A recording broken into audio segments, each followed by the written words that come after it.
الحمد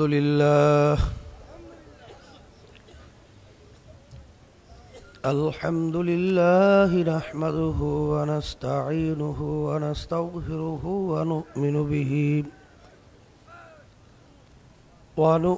به ونتوكل عليه ونعوذ بالله من شرور أنفسنا من يهده الله فلا مضل له ومن يضلله فلا هادي له ونشهد أن لا إله إلا الله وحده لا شريك له ونشهد أن محمدا عبده ورسوله أما بعد فأعوذ بالله من الشيطان الرجيم بسم الله الرحمن الرحيم يا أيها الذين آمنوا صلوا عليه وسلموا تسليما اللهم صل على سيدنا ونبينا وشفيعنا وحبيبنا ومولانا محمد صلى الله عليه وعلى آله وأصحابه وبارك وسلم اللهم صل على سيدنا ونبينا حبيبنا ومولانا محمد صلى الله عليه وعلى آله وأصحابه وبارك وسلم اللهم صل على سيدنا ونبينا وشفيعنا وحبيبنا ومولانا محمد صلى الله عليه وعلى آله وأصحابه وبارك وسلم أعوذ بالله من الشيطان الرجيم بسم الله الرحمن الرحيم اذكروا الله كذكركم آباءكم أو أشد ذكرا صدق الله العلي العظيم শুকরিয়া আদায় করতেছি মহান রব্বুল আলামিনের দরবারে। রব্বুল আলামিন আপনাকে আমাকে অর্ধ মরা ঘুম থেকে সুস্থ সহি সালামতে রেখে অগ্রহায়ণ মাসের মাহফিলের শেষ বৈঠকে বসার তৌফিক দান করলেন। শুকরিয়া তার সবাই বলি আলহামদুলিল্লাহ। আবার ফাল্গুন মাসের মাহফিল আসবে, বহু দূরের কথা, কারো জন্য জীবনের শেষ বৈঠক হইতে পারে। এর জন্য আমাদের সবাই মনে রাখা লাগবে যে চরমনের মাহফিল আল্লাহর ওলিরা প্রতিষ্ঠিত করে গেছিলেন, তারা আজকে আমাদের মাঝে শুয়ে আছেন। কেন প্রতিষ্ঠা করছিলেন? আল্লাহর পথ ভোলা বান্দা বান্দীদেরকে আল্লাহর সঙ্গে জড়াইয়া দেওয়ার উদ্দেশ্যে। বর্তমান যুগ অত্যন্ত কঠিন যুগ। হাদিসের ভিতরে আসছে আল্লাহ রাসূল সাল্লাল্লাহু আলাইহি ওয়াসাল্লাম বলছেন, এমন একটা জমানা আসবে যেই জমানার ভিতরে ঈমানদারদের ঈমানের উপরে মজবুত থাকা এত কষ্ট হবে, জ্বলন্ত একটা আগুনের আংটা হাতের মুঠার ভিতরে রাখতে যত কষ্ট হয়, এর চেয়েও বেশি কষ্ট হবে ঈমানদারদের ঈমানের উপরে মজবুত থাকা।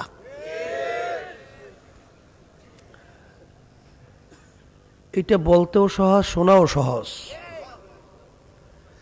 চিন্তা করলে কত বড় কঠিন ব্যাপার। তারপরে আল্লাহর রাসূল সাল্লাল্লাহু আলাইহি ওয়াসাল্লাম বলছেন, একটা দল জামাত থাকবে, হকের উপরে মজবুত থাকবে। যত বিপদ মুসিবত আসুক না কেন, তাদেরকে হকের থেকে টলাতে সরাতে আল্লাহর ফজলে পারবে না। কিন্তু দলটা হয়ে যাবে ছোট। আমি তো আল্লাহর ফজলে নিয়াত করছি, ছোট হইলেও ওই দলে থাকতে চাই। আপনাদের কি মত? আলহামদুলিল্লাহ, আল্লাহুম্মা আমিন। আল্লাহ আপনি কবুল করেন। আল্লাহ রাব্বুল আলামিন 18,000 কম বেশি মাখলুকাত সৃষ্টি করছেন। এর ভিতরে মানুষ এবং জিন, এই দুইটা জাতি আল্লাহ সৃষ্টি করছেন তার ইবাদতের উদ্দেশ্যে। যত মাখলুকাত আল্লাহ দুনিয়াতে সৃষ্টি করছেন, সমস্ত মাখলুকাত সৃষ্টি করছেন আল্লাহ আমাদের জন্য, আর আমাদেরকে আল্লাহ সৃষ্টি করছেন তার ইবাদতের জন্য। ইবাদত একটা আরবি শব্দ, বাংলা অর্থ হলো গোলামি। না, বাংলা উর্দুতে বলে গোলামি, বাংলা অর্থ হলো মালিকের হুকুম অনুযায়ী চলা। তাই মালিকের হুকুম অনুযায়ী চলার নাম হলো ইবাদত।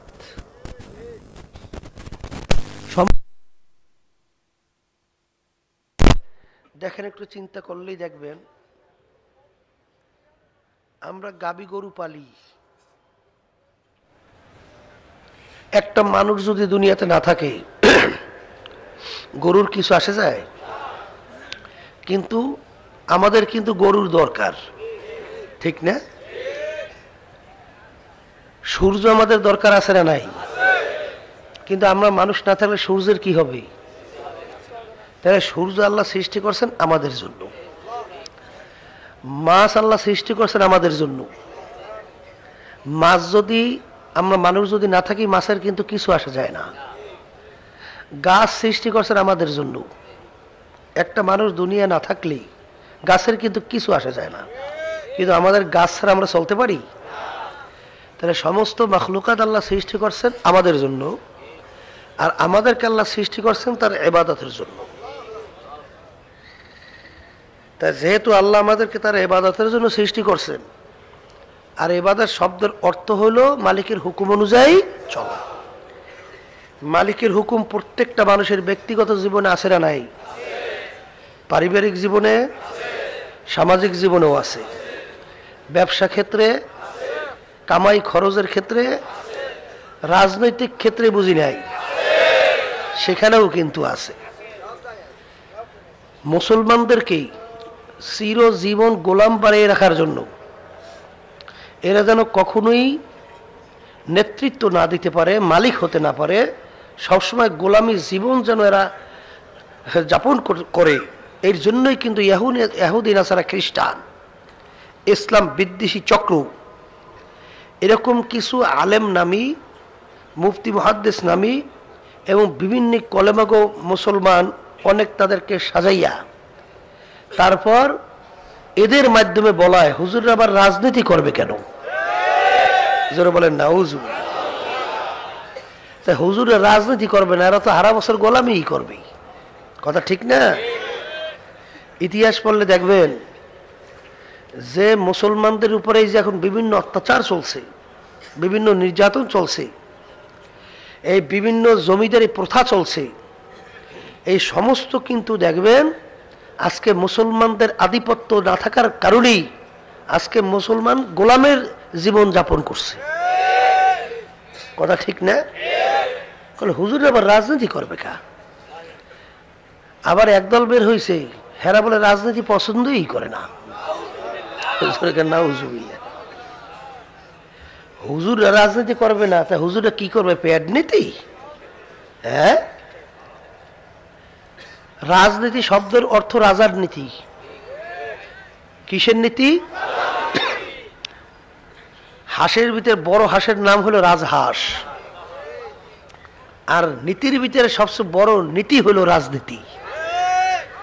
তা আল্লাহ রাব্বুল আলামিন তো ঘোষণা করেছেন কুলিল্লাহুম্মা মালিকাল মুলক, আমার মাওলা রাজার রাজা, তাই সে রাজা ঘোষণা করেছে, তার বুঝি কোনো নীতি নাই? হুজুররা সেইটাই করেই। আল্লাহ রাসূল সাল্লাল্লাহু আলাইহি ওয়াসাল্লাম কি রাষ্ট্রপ্রধান ছিলেন? সাহাবায়ে কেরামরা ছিলেন। ওমর ফারুক রাদিয়াল্লাহু তাআলা রাষ্ট্র পরিচালনা করছেন তামাম দুনিয়ার অর্ধেক দুনিয়া। ওসমান গনি রাদিয়াল্লাহু তাআলা রাজত্ব করছেন তামাম দুনিয়া 3/2 ভাগ দুনিয়া। তারা রাষ্ট্র পরিচালনা করলেন, আর আল্লাহ বলতেছেন ওয়ামান লাম ইয়াহকুম বিমা আনজালাল্লাহ ফাউলাইকা হুমুল কাফিরুন ফাউলাইকা হুমুল জালিমুন ফাউলাইকা হুমুল ফাসিকুন। যে আমার নীতি আদর্শ অনুযায়ী রাষ্ট্র পরিচালনা করবে না, ওটা কাফের, ওটা জালেম, ওটা ফাসিক। ইনিল হুকমু ইল্লা লিল্লাহ। মালিক বলছেন জমিন মানুষ সবকিছু আমার, চলবেও আমার নিয়ম নীতি অনুযায়ী। তা যারা নাকি বলে হুজুরের রাজনীতি করবে কেন, এ আল্লাহর বান্দারা, এই বাংলাদেশের ভিতরে যে সংবিধান চলছে 500 থেকে 550 কোরআনুল কারীমের আয়াতের সরাসরি বিরোধিতা উল্টা করা হইতেছে। তাই কোরআনুল কারীমের একটা আয়াত যদি কেউ অস্বীকার করে, ঈমান থাকবে?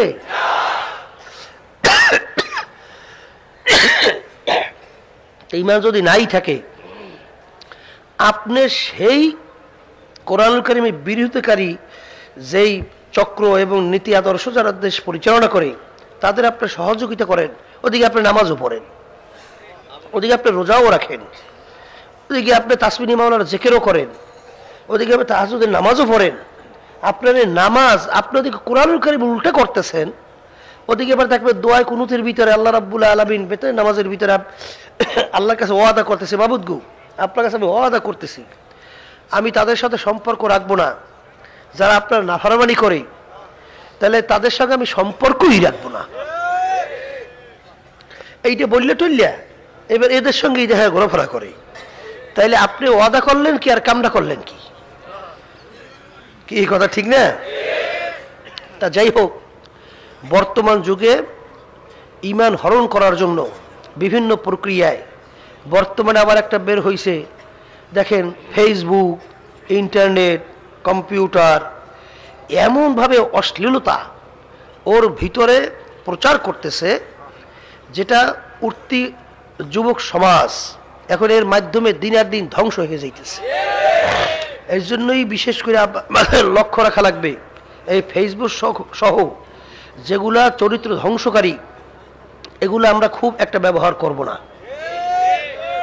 ওটা আমরা জরুরি প্রয়োজনীয় যেটা সেইটাই ব্যবহার করব।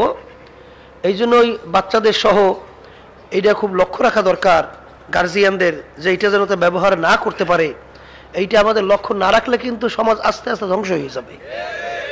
বর্তমানে টেলিভিশনের কথা আমরা বলি, কিন্তু ওগুলো তো অনেক ক্ষেত্রে বলা হয় না, ওগুলোও তো দেখা যায় যে উঠছে আর মারাত্মক আকার ধারণ করছে। কথা ঠিক না? এইটাও কিন্তু লক্ষ্য রাখা লাগবে। যাই হোক, আজকে শেষ বৈঠক ফজরের নামাজের পরে সূর্য উদয়ের আগে, সময়টা অত্যন্ত একটা মূল্যবান সময়। ফজরের নামাজের পরে সূর্য উদয়ের আগে দেখবেন দুনিয়াবি কোনো কথাবার্তা বললে, যেই কথাগুলো অন্য সময় বললে গুনাহ হয় না, কিন্তু এই সময়টুকুর মধ্যে ওই ধরনের কথা বললে গুনাহ হয়। কোন কোন ইমাম বলছেন মাকরু তাহরিমের গুনাহ হয়, কেউ কেউ বলছেন মাকরু তানজির গুনাহ হয়। এক কথায় গুনার থেকে খালি না। ফজরের নামাজের পরে সূর্য উদয়ের আগে আমাদের তো তেমন একটা কোনো কাজও থাকে না। কথা ঠিক? তা আল্লাহ রাব্বুল আলামিন বলছেন, বান্দাবান্দিরা ফজরের পরে বৈকালে বিশেষ করে 2টা সময় আমার জিকির তোমরা বেশি বেশি করো। কোনো সীমা বলেন নাই, হাত্তা ইয়াকুলু মাজনুন। আল্লাহ হাবিব বলছেন দুনিয়াদাররা তোমাদের দেখে যেন পাগল বলে। যদি ফজরের নামাজের পরে, নামাজ আদায় করার পরে যদি কেউ বসে বসে সুবহানাল্লাহ, আলহামদুলিল্লাহ, আল্লাহু আকবার, লা ইলাহা ইল্লাল্লাহ 100 বার জিকির করতে পারে, কোন কোন রায়াতের ভিতরে আসছে 100 কবুল হজ, 100 কবুল উমরার সওয়াব তার আমল নামায় লেখা হবে। আল্লাহ রাব্বুল আলামিন নির্দেশ তার জিকির করার জন্য। ওদিকে সওয়াবের কথাও ঘোষণা করা হইল। ফজর পরে আমাদের তেমন কোনো কাজও থাকে না। আর কলব ঠিক করার জন্য ঔষধের ভিতরে মহা একটা ঔষধ হইল আল্লাহর জিকির বেশি বেশি করা লাগবে। তাতে বুঝে আসুক বা না আসুক, ভালো লাগুক বা না লাগুক। আমার আব্বাজান একটা উদাহরণ দিয়ে বলতেন, যখন শরীরের ভিতরে রোগ হয়, জ্বর যদি কারো ওঠে, জ্বরের কারণে অনেক সময় জিহ্বা নষ্ট হয়, তখন ভালো খাদ্য, ওই আমরা বলি কোরমা পোলাও, এটা উন্নত মানের খাদ্য না, ওইটা খাইতে কিন্তু জিহ্বা ভালো লাগে না। এটা কি কোরমা পোলাওর দোষ না জিহ্বার দোষ? কারণ জ্বর হইয়া জিহ্বা কি হয়ে গেছে, নষ্ট হয়ে গেছে। এখন আপনার বুঝতে হবে ডাক্তারের কাছে যাওয়া লাগবে, যাই চিকিৎসা করা লাগবে। যদি কেউ বোকামি কইরে বসে থাকে, খোদার আকাশটা বড় আকার ধারণ করতে পারে। তাই ঠিক কলব হইল আপনার মার্কাজ, ওই কলবের রোগ হয়। কি রোগ হয়? আল্লাহ হাবিব বলছেন, যখন আমার উম্মতেরা গুনাহ করে, একটা গুনাহ করলে কলবের ভিতরে একটা কালো দাগ পড়ে, আবার একটা গুনাহ করলে আর একটা কালো দাগ পড়ে, এরকম কলবের ভিতরে কালো দাগ পড়তে পড়তে পড়তে পড়তে তখন ওই কলবটা স্বাভাবিক কলব থাকে না, কলবটা একটা বেরাম্যা কলবে পরিণত হয়ে যায়। তখন ওই বেরাম্যা কলবে নামাজ ভালো লাগে না, রোজা ভালো লাগে না, আল্লাহর জিকির ভালো লাগে না, এবং আল্লাহর ইবাদতের ভিতরে লিপ্ত থাকা ভালো লাগে না, এবং বিভিন্ন ধরনের গুনার ভিতরে লিপ্ত থাকতে তার সবসময় ভালো লাগে। তখন আপনার বুঝতে হবে যে আমার কলবের ভিতরে রোগ হয়ে গেছে। কি হয়ে গেছে? রোগ। যেমন নাকি দেখবেন আপনার এই শরীরের খোরাক এই মাটির থেকে উৎপাদন হয়, এই মাটির খোরাক দিয়ে আপনার শরীর কি হয়? ভালো হয়, শরীর গোস্ত হয়, তাজা হয়। তো এই শরীরের রোগ হইলে দুনিয়ার ডাক্তারের কাছে যাইয়া তারপরে শরীরের চিকিৎসা করা লাগে। আর যদি আপনার কলবের রোগ হয়, আপনার যে আল্লাহর হুকুম মানতে ভালো লাগে না, ইবাদত বন্দেগী ভালো লাগে না, তখন বুঝতে হইবে যে আপনার কলবের রোগ হয়েছে। এই কলবের রোগের জন্য আপনার ডাক্তার হইল হক্কানি ওলামায়ে কেরাম। এই হক্কানি ওলামায়ে কেরামদের কাছে যাইয়া তারপর আপনার কিন্তু পরামর্শ নিয়ে রোগের চিকিৎসা করাই লাগবে। কারণ ব্যারামওয়ালা লোক কলব নিয়ে খোদা না খাস্তা কেউ যদি দুনিয়া থেকে বিদায় নিয়ে চলে যান, তাহলে কিন্তু আর কোনো উপায় নাই। কারণ আল্লাহ রাব্বুল আলামিন কিন্তু আগেই ঘোষণা করছেন, ইল্লা মান আতাল্লাহ বিকলবিন সালিম। হে বান্দা বান্দীরা, খবরদার, সুস্থ কলব ছাড়া আমার জান্নাতের ভিতরে জায়গা হবে না। আমার আব্বাজান একটা সুন্দর উদাহরণ দিয়ে বলতেন যে নতুন দুলা মেয়ার জন্য সুন্দরভাবে বিছান সাজে সজ্জিত ফুল দিয়া বিভিন্ন পদ্ধতিতে সুন্দরভাবে সাজায় না, কারণ কি নতুন দুলা মেয়ে আসবে আর নতুন বিছানায় জায়গা দেবে। কিন্তু দুলা মেয়ের যদি পেট খারাপ হয়ে যায়, বারবার বাথরুমে যাইতেছে, পানির মতো বাথরুম হইতেছে, ওই অবস্থায় কি নতুন বিছানায় ফুলের সাজে সজ্জিত বিছানায় কি দুলা মেয়েকে জায়গা দিতে পারবে? তখন আফসুস করবে আর বলবে, আফসুস, দুলা মেয়ের জন্য নতুন সাজে সজ্জিত বিছানা তৈরি করছিলাম, দুলা মেয়ের পেটে রোগ হয়ে গেছে, তাকে তাড়াতাড়ি নিয়ে যা হসপিটাল, হসপিটালে নিয়ে চিকিৎসা করো, তারপর ভালো হইলে আবার জায়গা দেওয়া যাইবে। তা আল্লাহ রাব্বুল আলামিন আপনার আমার জন্য বেহেশত সাজে সজ্জিত করিয়া আপনার আমার জন্য রেখে দিয়েছে। কিন্তু আল্লাহ রাব্বুল আলামিন ঘোষণা করছেন, সুস্থ কলব ছাড়া কিন্তু বেহেশতে জায়গা হবে না। খোদা না খাস্তা কেউ যদি বেরাম্যা কলব নিয়া যদি আল্লাহ রাব্বুল আলামিনের দরবারে যদি হাজির হন, আল্লাহ রাব্বুল আলামিন বলবেন, ফেরেশতারা, ওদের জন্য বড় আশা কইরা বেহেশত সাজাইছিলাম, ওদেরকে আমি আগেই বলছিলাম সুস্থ কলব ছাড়া আইসো না, ওরা তো রোগাগ্রস্ত কলব নিয়ে আসছে, এর চিকিৎসার জন্য হসপিটাল আমি বানাইয়া রাখছি জাহান্নাম। ওই জাহান্নামের ভিতরে ফালাইয়া যদি কারো ঈমান থাকে, তাইলে কিছুদিন চিকিৎসার পরেই আবার হয়তো আল্লাহ রাব্বুল আলামিন তার বেহেশতের ভিতরে জায়গা দেবে। আর যারা কাফের আবাদুল আবাদ, তাদের জন্য হসপিটালের চিকিৎসা। এক শ্রেণীর রোগী দেখবেন ডাক্তাররা বলে যতদিন বাঁচবে ততদিন এই ঔষধ চালাই রাখতে হবে। কারণ ওনার কোনো আর চিকিৎসা নাই, একেবারে কবর পর্যন্ত। তাই কাফের ওগুলার জন্য আবাদুল আবাদ জাহান্নাম, ওগুলার কোনো চিকিৎসায় ভালো হবে না, ওরা জাহান্নামের আগুনে চিরজীবন জ্বলতে থাকবে। এখন এই কলব ঠিক করার জন্য আল্লাহর ওলিরা কোরআন এবং হাদিসের ভিতর থেকে আপনার আমার জন্য বিভিন্ন প্রেসক্রিপশন করছে, ঔষধের ব্যবস্থা করছে। এখন কেউ যদি ঠিকমতো দিনের পথে চলতে না পারেন, আর আল্লাহর ওলিদের পরামর্শ অনুযায়ী, হক্কানি ওলামায়ে কেরামদের পরামর্শ অনুযায়ী আপনি যদি ঔষধও ব্যবহার না করেন, তাহলে আপনার এই কলব এই রোগ থেকে মুক্তি পাইবে কিভাবে? এটা কোনোদিন সম্ভব? তাইলে আমাদের এই তরিকার নাম হলো চিশতিয়া সাবরিয়া তরিকা। এই তরিকার মুরব্বীদের ভিতরে বড় বড় আল্লাহর কুতুবেরা ছিলেন। এর ভিতরে একজন ছিলেন রশিদ আহমদ গাঙ্গুই রহমাতুল্লাহি আলাইহি। শোনেন আল্লাহর বান্দারা, রশিদ আহমদ গাঙ্গুই রহমাতুল্লাহির উপাধি ছিল কুতুবুল আলম, এবং তার উপাধি ছিল শাইখুল হাদিস।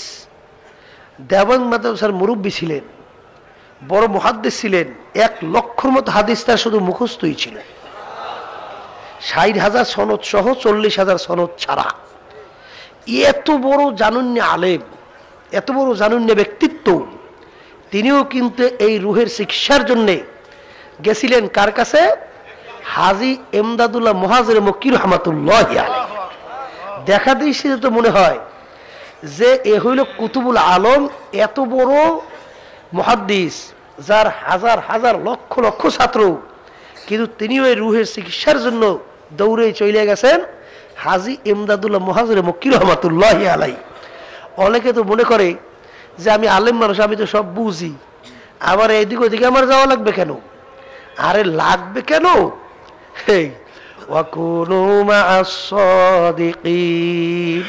সাদিকিন বন্দাদের সঙ্গী হওয়া লাগবে। সাদিকিন বন্দাদের সঙ্গী না হইলে শয়তান কিন্তু আপনার সে মুফতি কম না, মুহাদ্দিসও কম না। সে কিন্তু মুফতিকে ধোঁকা দেয় মুফতি হইয়া, মুহাদ্দিসকে ধোঁকা দেয় মুহাদ্দিস হইয়া, পীরকে ধোঁকা দেয় পীর হইয়া। বলেন কথা ঠিক না ভাই? যাকে যেভাবে ধোঁকা দেওয়া দরকার সেই কৌশলে তাকে সেইভাবে ধোঁকা দেয়। বরফির আব্দুল কাদের জিলানী রহমাতুল্লাহি আলাইহি, তিনি একদিন রাস্তা দিয়ে যাইতেছে, হঠাৎ দেখে মাথার উপরে একটা মেঘ তাকে ছায়া দিতে দিতে যাইতে আসে। এখন তিনি চিন্তা করলেন ব্যাপার কি, এই ছায়া দেয় কি, এই কোথার থেকে আসলো? নবী ছাড়া তো মেঘে ছায়া দিতে কাউকে দেখা যায় নাই। তিনি লা হাওলা পড়ে যখন আকাশের দিকে মুখ করে ফুঁক দিয়েছেন, দেখে মেঘ কেটে গেছে।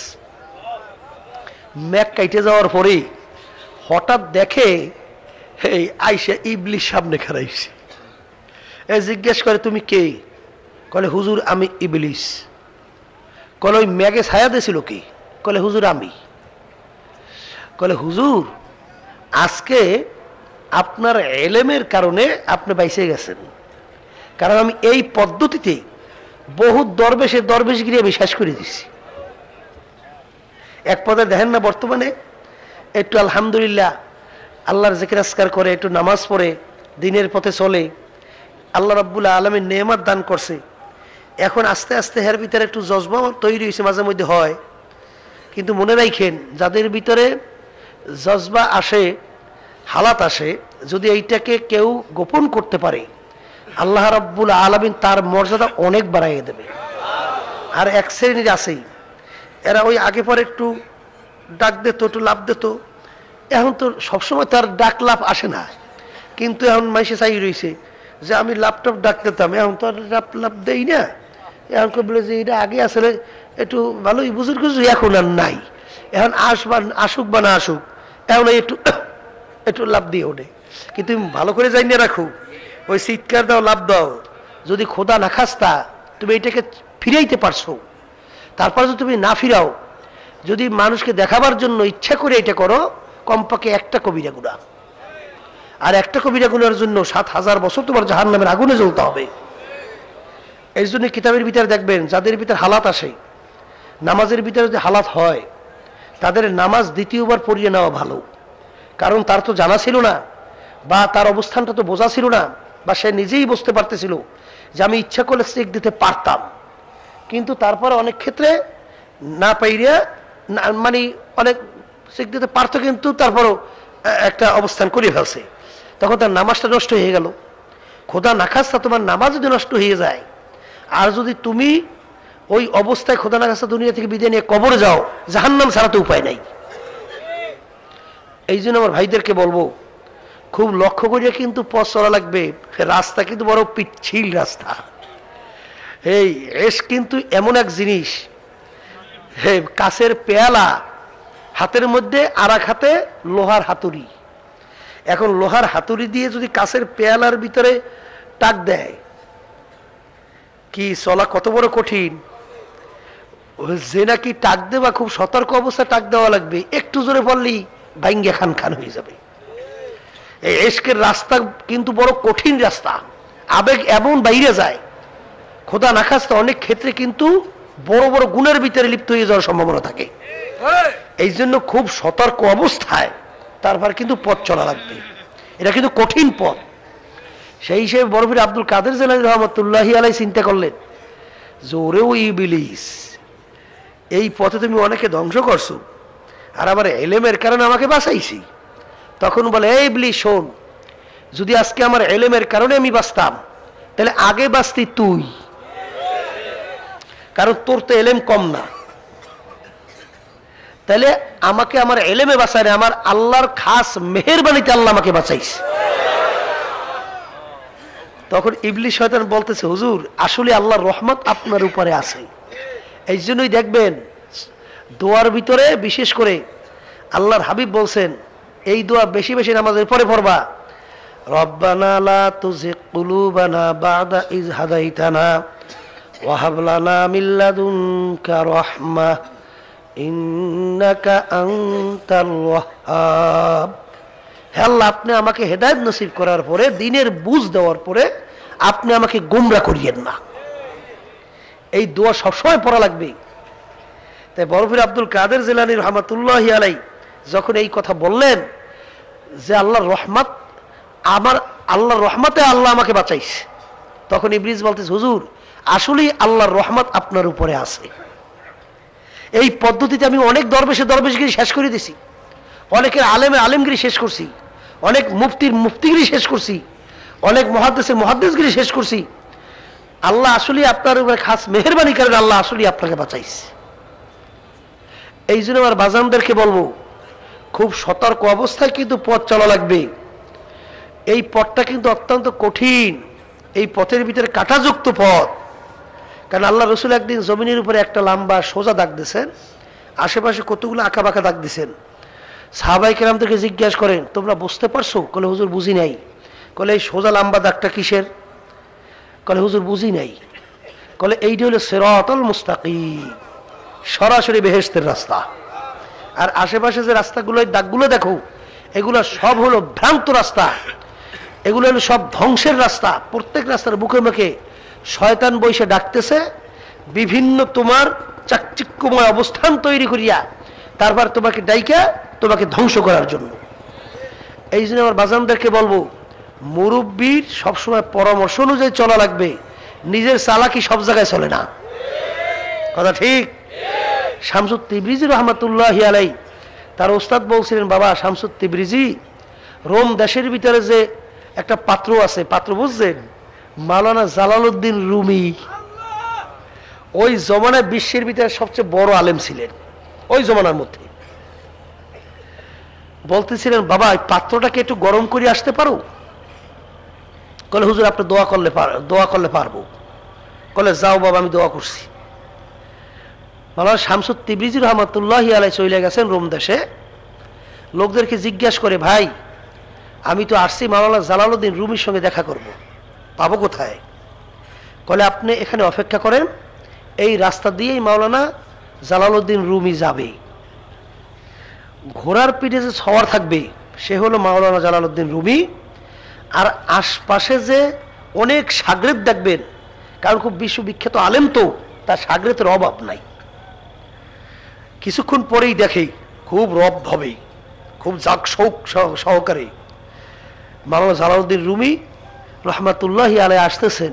তিনি ঘোড়ার পিঠে সওয়ার, আশপাশে শাগরাতরা অনেক পাশে পাশে আসতেছে। যখন তার কাছাকাছি আসছে সামনে, হঠাৎ শামসুত তিবরিজি রহমতুল্লাহি আলাই থাবা দিয়া মাওলানা রুমির ঘোড়ার লাগাম ধরছে। ধরার পরে মাওলানা জালালউদ্দিন রুমি রহমতুল্লাহ আলাই বলেন, ভাই আপনি আমার ঘোড়ার লাগাম ধরছেন কেন সারেন? বলে, ভাই আপনি কি মাওলানা জালালউদ্দিন রুমি? বলে, হ্যাঁ আমি মাওলানা জালালউদ্দিন রুমি। বলে, ভাই বলেন তো এলেম কাকে বলে? বিশ্ববিখ্যাত একজন আলেম, তাকে জিজ্ঞাসা করে এলেমের পরিচয়, এলেমের তারিফ। একটা হাস্যস্কর ব্যাপার না? তিনি তো বিভিন্ন কোরআন এবং হাদিসের ভিতর থেকে এলেমের পরিচয় দেয়। এলেম বলা হয় ওই জ্ঞানকে, যেই জ্ঞান অর্জন করার মাধ্যমে এই অন্ধকার থেকে আলোর পথ পাওয়া যায়, যেই জ্ঞান অর্জনের মাধ্যমে আল্লাহর পরিচয় লাভ করা যায়, এবং এই বিভিন্ন বিভিন্ন বিষয় এলেমের পরিচয় দিল। তখন মাওলানা শামসুত তিবরিজি রহমতুল্লাহি আলাই বলেন, বাবা রুমি, এলেমের পরিচয় হয় নাই। বলে, কেমন কথা বলেন এলেমের পরিচয় হয় নাই? বলতে, আপনি বলেন তো এলেম কাকে বলে? তখন তিনি বলতেছেন, এলেম বলা হয় ওই জ্ঞানকে, যেই জ্ঞান অর্জন করার মাধ্যমে নিজেকে নিজের থেকে পৃথক করা যায়। শোনার সঙ্গে সঙ্গে ঘোড়ার পিঠ থেকে লাফ দিয়ে নামছে। আসলে তারা তো হক্কানি ছিলেন, হক তলবি ছিলেন। আর বর্তমানে তো আমার দল করছে, কোরআন হাদিস মিলুক বা না মিলুক ওইটা আমি কইরেই যাব। এরপর দল যদি কোনো জিনিস সিদ্ধান্ত দেয়, তখন এই কোরআন এবং হাদিস তার সঙ্গে মিলাইতে পারে কিনা এইটা চেষ্টা করে। কি জোরে বলে কথা ঠিক না বেটি? আসলে নিয়ম কি? আসলে নিয়ম হইল কোরআন এবং হাদিসের ভিতরে যা আছে সেইটা আমার সঙ্গে মেলে কিনা। যদি না মেলে, সঙ্গে সঙ্গে আমি পরিবর্তন ঘটাইয়া কোরআন এবং হাদিসের সঙ্গে মিলিয়ে দেব। এইটা হলো মুসলমানের চরিত্র। আর কেউ যদি মনে করে দেখি আমার মত অনুযায়ী, আমার মাসলাক অনুযায়ী কোরআন এবং হাদিসের ভিতরে দেখি কোনো জিনিস মিলাইয়া কোনো কায়দায় তৈরি করা যায় কিনা, এই জন্য দেখবেন না বিভিন্ন সময় নারীর নেতৃত্ব জায়েজ করার জন্য বিভিন্ন ফতুয়া আপনার আমার সামনে প্লেস করে। এই কথা নজরে পড়ে কথা ঠিক না? দেখবেন আমরা কিন্তু বহুত নেতাকে চেহারা চিনি, দিনের জন্য কেটা করে আর নিজের এই স্বার্থের জন্য কারা করে, এ কিন্তু আমাদের সব জানা আছে। একজন প্রায় চেহারা আমাদের জানা আছে, চেনা আছে। এমপির জন্য, মন্ত্রিত্বের জন্য, সম্মানের জন্য, সম্পদের জন্য কে কি করে, এটা কিন্তু আমাদের জানা আছে আল্লাহর কসমে। প্রায় চেহারা আমরা চিনি। এই জন্য আমার বাজানদেরকে বলবো, যখন এই কথা বলছেন, তিনি ঘোড়ার পিঠ থেকে লাফ দিয়ে পইয়েই বলতেছেন, ভাইজান হুজুর আপনি আমাকে এলেম শিক্ষা দেন। কি শিক্ষা দেন? এই এলেম শিক্ষা দিয়েছে, এমন দেওয়াই দিয়েছে। এখন মাওলানা রুমি রহমতুল্লাহি আলাই বলতেছেন, খোদ বা খোদ মাওলানা রুমি না শোধ, তা গোলামে শামসুত তিবরিজি না শোধ। আমি রুমি ততক্ষণ পর্যন্ত রুমি হতে পারি নাই যতক্ষণ পর্যন্ত শামসুত তিবরিজির শাগরেদ হইতে পারি নাই। এই জন্য আমার ভাইদেরকে বলবো, কি কলবের চিকিৎসা করা লাগবে না? না লাগবে না? এখন এই কলবের চিকিৎসার জন্য এই তরিকার যে 5 ঔষধ, এই ঔষধের ভিতরে 1 নম্বর হইল সকাল সন্ধ্যা আল্লাহর জিকির করা লাগবে।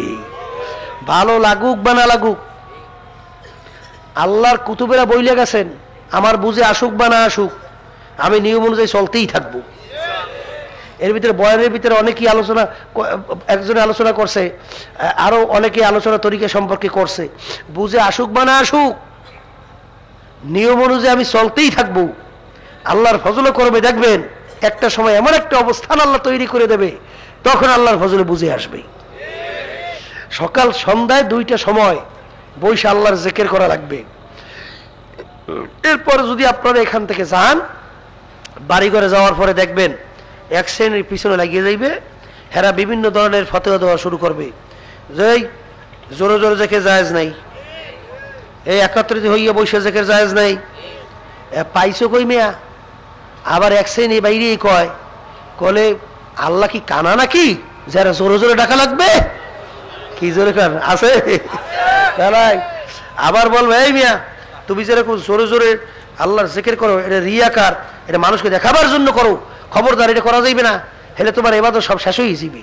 এই বিভিন্ন ধরনের বুদ্ধি দেবে না দেবে না? শুধু তাই না, আমি কেন জোরে জোরে জিকির করি? আমি জিকির করি এই জন্য যে আমার বিভিন্ন খেয়াল বিভিন্ন ধরনের অবস্থান ভিতরে তৈরি হয়।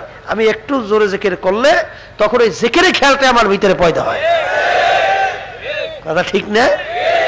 এই জন্য একটু খুব বেশি এবার চিল্লেই করিয়েন না, মধ্যম আওয়াজে করবেন। অনেকে আছে এমন চিল্লায় না, মধ্যম আওয়াজে করতে হবে। কি আওয়াজে? বুঝে আসুক বা না আসুক, বুঝতে হবে। আবার কলবের রোগ হয়ে গেছে, আল্লাহর জিকির ভালো লাগে না। আর এক শ্রেণী আল্লাহর বান্দা বান্দিরা তারা যে 24 ঘন্টা আল্লাহর জিকির ছাড়া থাকতেও পারে না। আপনার ভালো লাগে না, আপনি চিন্তা করবেন না আমার যে কলবের রোগ হয়েছে। এক শ্রেণী মানুষ দেখবেন যখন আজান দেয় মসজিদের মধ্যে পাগলের মতো উঠে দৌড় দেয়, আর আপনি আজান দিলে যে পিছনে ভাগেন, কারণটা কি? তাহলে বুঝতে হবে আমার কলবের রোগ হয়ে গেছে। কি হয়েছে? রোগ হয়ে গেছে। এক শ্রেণী আল্লাহর বান্দা বান্দিরা দেখবেন যখন দিনের কথা শোনে তখন পাগলের মতো ওই কথা শোনার জন্য অস্থির হয়ে যায়। আর এক শ্রেণী দেখবেন ওই শুনলে মনে হয় কানের মধ্যে কাটাই দিয়ে গুতায়। কি জোরে বলে কথা ঠিক না বেটি? তাহলে বুঝতে হবে কারণটা কি। আমার কলবের ভিতরে কি আছে? রোগ তৈরি হয়েছে, এই রোগ দূর করা লাগবে। এই রোগ দূর করার জন্য আর এক বর্তমানে তো ঝামেলার শেষ নাই। ওই 73 কাতার হইবে না? কথা কয় কয় কাতার? এর ভিতরে 72 কাতার জাহান্নামী একদল বেহেশতি না? কাতারের তো শেষ নাই। এই কাতারের ভিতরে আপনার সাহাবাই কেরামদের সেই কাতারের সঙ্গে জড়াই থাকতে হবে। তাইলে আপনার সাহাবাই কেরামদের কাতারের সঙ্গে জড়াই থাকা লাগবে। জিকিরের ব্যাপারে দেখবেন ওই ইসলামের নাম টাম দিয়া এইবার কইবে যে সুবহানাল্লাহ সুবহানাল্লাহ যে আমরা বলি, এতে আল্লাহ বলবে যে এগুলো পাগল, এগুলো নিয়ে মেন্টাল হসপিটালে ভর্তি করো, জোরে কর নাউজুবিল্লাহ। এই ধরনের টিটকারিও মারবে। কথা ঠিক না? কিন্তু আমরা এটা করি কেন? এইটা করি এর জন্য মান্না গরদাদ পাকে আস্তাসবিহে সাপ, মান্না গরদাদ পাকে আস্তাসবিহে সাপ, লেকে গরদাদ পাকে আস্তাসবিহে সাপ। আমরা বলি সুবহানাল্লাহ, অর্থ কি? আল্লাহ পবিত্র। আল্লাহ পবিত্র নাম বারবার তুমি আমি নেওয়ার দ্বারা তুমি আর আমি মানুষ যে অপবিত্র, পবিত্র নামের গুণে তুমি আর আমি আল্লাহর ফজল করমে পবিত্র হইয়া যাব। আল্লাহর জিকির করার মাধ্যমে কলব পরিষ্কার হয়। আল্লাহর হাবিব বলেন লিকুল্লি শাইইন সিকালাতুন ওয়া সিকালাতুল কুলুবি যিকরুল্লাহ। এ আমার উম্মতরা, প্রত্যেকটা জিনিস ময়লা হয়ে গেলে পরিষ্কার করার যন্ত্র আছে। আর মাওলার জিকিরের মাধ্যমে তোমাদের কলবের ভিতরে গুনার কারণে যে ময়লা জং বিভিন্ন ধরনের অবস্থান তৈরি হয়ে গেছে, ওই কলব পরিষ্কার করার যন্ত্র হাতিয়ার হইল আমার মাওলার জিকির। আল্লাহ রাব্বুল আলামিন তোমাকে আমাকে বেশি তার জিকির করার জন্য বলছেন। আল্লাহর হাবিব জিকির বেশি বেশি করার জন্য বলছেন। লা ইয়াজালু লিসানুকা রাতবাম মিন যিকরিল্লাহ। হে আমার উম্মতেরা, একটা মুহূর্ত আমার মাওলার জিকির ছাড়া জবান খালি রাইখো না। এ আল্লাহর বান্দারা, কবরের যাত্রীরা, আলা ইন্না ফিল জাসাদি মুদগাহ ইযা সালুহা সালুহাল জাসাদু কুল্লুহু ওয়া ইযা ফাসাদাত ফাসাদাল জাসাদু কুল্লুহু আলা ওয়া হিয়াল কলব। আল্লাহর হাবিব বলেন প্রত্যেকটা মানুষের ভিতরে একটা গোশতের টুকরা আছে। ওই গোশতের টুকরা যখন ভালো হইয়া যায়, ওই মানুষটা একটা ভালো মানুষে পরিণত হইয়া যায়। ওই গোশতের টুকরা যখন খারাপ হইয়া যায়, ওই মানুষটা একটা খারাপ কুত্তা শিয়াল শুয়ারের চেয়েও খারাপ মানুষ হইয়া যায়। আল্লাহর হাবিব বলছেন এই গোশতের টুকরার নাম হইল কলব। আল্লাহু আকবার। আমার আব্বাজান একটা উদাহরণ দিয়ে বলতেন, কম্পাসের নিয়ম হলো উত্তর দক্ষিণ দিকে কাটা থাকবে, কিন্তু যখন কম্পাসের কাটা উত্তর দক্ষিণে না থাকবে তখন মনে করতে হবে কম্পাসের কাটা নষ্ট হয়ে গেছে। কলব সবসময় আল্লাহ মুখী হইয়া থাকবে, কিন্তু কলব যদি আল্লাহ মুখী না হইয়া এদিকে ওদিকে ঘোরাফেরা করে, মনে করতে হবে কলবের কাটা ঠিক নাই, কলবের কাঁটা নষ্ট হইয়া গেছে। এই কলবের কাঁটা ঠিক করার জন্য মাওলার জিকির বেশি বেশি করা লাগবে। আল্লাহ রাব্বুল আলামিন 18,000 কম বেশি মাখলুকাত তৈরি করলেন। এর ভিতরে বিশেষ করে মানুষকে সৃষ্টি করলেন আল্লাহ তার ইবাদতের জন্য। ইবাদতের জন্য আল্লাহ আমাদেরকে বানাইলো, কিন্তু অনেক ক্ষেত্রে দেখা যায় আমরা তার ইবাদতের ভিতরে লিপ্ত হইতে পারি না, বরঞ্চ বিভিন্ন শয়তানের কথা এবং তার পরামর্শ অনুযায়ী অনেকে আমরা চলি। ঠিক বাজান, শয়তান থেকে বাঁচা লাগবে। আর আল্লাহ রাব্বুল আলামিন আমাদেরকে যে সম্মানিত করে বানাইলো 18,000 কম বেশি মাখলুকাতের মধ্যে, অন্য আয়াতে কিন্তু আল্লাহ বলছেন এমন এক শ্রেণী মানুষ দুনিয়ার মধ্যে আছে যে মানুষগুলো কুত্তা শিয়াল শুয়ারের চেয়েও খারাপ। এক শ্রেণীর মানুষ যারা ফেরেশতার চেয়েও সম্মানিত, যেখানে ফেরেশতা পর্যন্ত পৌঁছতে পারে না, সেখানে ওই আল্লাহর বান্দা বান্দি ওই জায়গায় পর্যন্ত পৌঁছা যায়। বন্দাবান্দির সঙ্গে আমার মাওলার সঙ্গে কথোপকথন মিল হয়।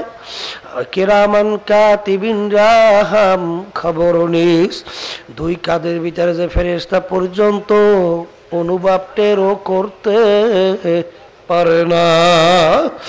ওই আল্লাহর বান্দারা পর্দা আলে মা বোনেরা, আল্লাহর হাবিব যখন শবে মেরাজের মধ্যে গেছিলেন, জিবরাইল আলাইহিস সালাতু ওয়াস সালাম সাথে ছিল। এমন একটা যাওয়ার পরে জিবরাইল আমিন বলেন, ইয়া রাসূলুল্লাহ, ইয়া হাবিবাল্লাহ, এখন সামনের পথ চলার আমার কোনো ক্ষমতা নাই। যদি আমি সামনে পা বাড়াই জইলে পুরি আমি সারখার হইয়া যাব। এখন আপনার একা চলা লাগবে। যেখানে জিবরাইল আমিন পর্যন্ত যাইতে পারে না, সেখানে মানুষ আল্লাহর হাবিব চইলা যায়। বাজান কারণ কি? কারণ আল্লাহু আকবার, আল্লাহু আকবার। সেই আল্লাহর বান্দা বান্দির কলব ঠিক হয়ে গেছে, ওই আল্লাহর বান্দা বান্দি ওই ফেরেশতার চেয়েও সম্মানিত হইয়া যায়। আল্লাহ রাব্বুল আলামিন তোমাকে আমাকে বানাইলো। আজকে তোমার আমার কলব খারাপ হওয়ার কারণে অনেক জিনিস কিন্তু আমরা অনুভব করতে পারি না। কিন্তু দুনিয়ার ভিতরে এমন কিছু আল্লাহর বান্দা বান্দিরা আছে, তারা এখানে বসে তামাম দুনিয়ার সব কিছু একটা পানের পানদানের ভিতরে থাকলে এক নজরে যেরকম দেখা যায়, তারা এইভাবে তামাম দুনিয়া একটা নজরে দেখে। আমাদের এই তরিকার মুরব্বী রশিদ আহমদ গঙ্গী রহমাতুল্লাহ আলাই বাজান, তিনি একদিন লোকজন নিয়ে বসা আছেন। এক মুরব্বী এসে বলল, হুজুর, আমার ছেলেটাকে আজকে 3 দিন পর্যন্ত পাই না। কলে বাবা কি হয়েছে? কলে হুজুর বলতে পারি না। ওই বুড়া পাগলের মতো চিৎকার মারতে আছে, মাটিতে গড়াগড়ি করতে আছে। হুজুর একটু চক্ষু বন্ধ করে নিচের দিকে তাকাইয়া একটু পরে উঠে বলেন, বাবা যাও, ছেলে তোমার বাড়ির দরজায় আসছে। ওই বুড়া যাইয়া দেখে বাড়ির দরজায় বেহুশ অবস্থায় ছেলে পইরা আছে। হুশ হওয়ার পর জিজ্ঞাসা করে, বাবা তুমি কোথায় গেছিলা? কলে হুজুর আব্বাজান এশার নামাজ পড়ে যখন বের হয়েছে, একটা দুষ্ট জিন আমাকে উড়াইয়া নিয়ে একটা দ্বীপের ভিতরে ফেলাইয়া রাখলো। এমন দ্বীপ, পানি নাই, গাছ নাই, পানি নাই, মানুষ নাই, ঘর নাই, বাড়িও নাই। আমার জীবন বের হইবে। এমন সময় দেখি রশিদ আহমদ গঙ্গী রহমাতুল্লাহ আলাই আমার পাশে দাঁড়াইয়া গেছে।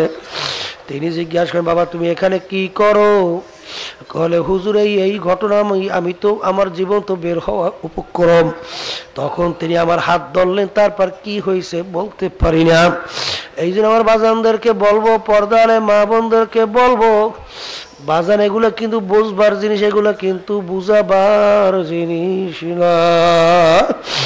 আখারে কত ঘটনা এরকম মাঝে মধ্যে আল্লাহ রাব্বুল আলামিন তার খাস বান্দাদের থেকে প্রকাশ করায়। এই কলব বাজান তোমার ঠিক নাই, এই জন্য তুমি বুঝো না। যাদের কলব আল্লাহর ফজলে ঠিক হয়ে গেছে, এই দুনিয়ায় থাকা অবস্থায় আল্লাহর ফজলে করবে, আখিরাতে অনেক জিনিস তারা দুনিয়াতে বসেও দেখতে পায়। আব্বাজান একদিন বলছিলেন চরমনে এক মুজাহিদের কথা, যে তিনি উপরে থাকা অবস্থায় কবরে কি হইতে আছে সরাসরি সব দেখতে পারে। এগুলা কিন্তু বুঝবার জিনিস, এগুলা কিন্তু বুঝাবার জিনিস না। আফসোস করো, মনকে বলো রে মন, আমার কলব খারাপ হয়ে গেছে, কিভাবে কলব ভালো করা যায়। আসলে যেই রোগী সচেতন না হয়, ওই রোগীর কিন্তু রোগ ভালো হওয়ার আশাও করা যায়। আয় আল্লাহর বান্দারা, শয়তান কলবের ভিতরে বৈশে তোমাকে আমাকে ধোঁকা দিয়া গুনার ভিতরে লিপ্ত করায়। আল্লাহর রাসূল বলছেন যে আল্লাহর বান্দা বান্দি আমার মাওলার জিকির করবে, ওই কলবের ভিতরে শয়তান থাকতে পারে না। শয়তান কলব থেকে ভাইগা যায়। আল্লাহ একটা চেয়ার যদি খালি না থাকে, তুমি যদি বারবার বলো হুজুরের চেয়ারের ভিতরে বসেন, কিভাবে বসবে? চেয়ার তো খালি নাই। তুমি বলো মাবুদ গো, তুমি একটু আমার কলবের মধ্যে আসো, কিভাবে আমার মাওলা আসবে? তোমার কলবের ভিতরে শয়তান দখল করিয়া রাখছে।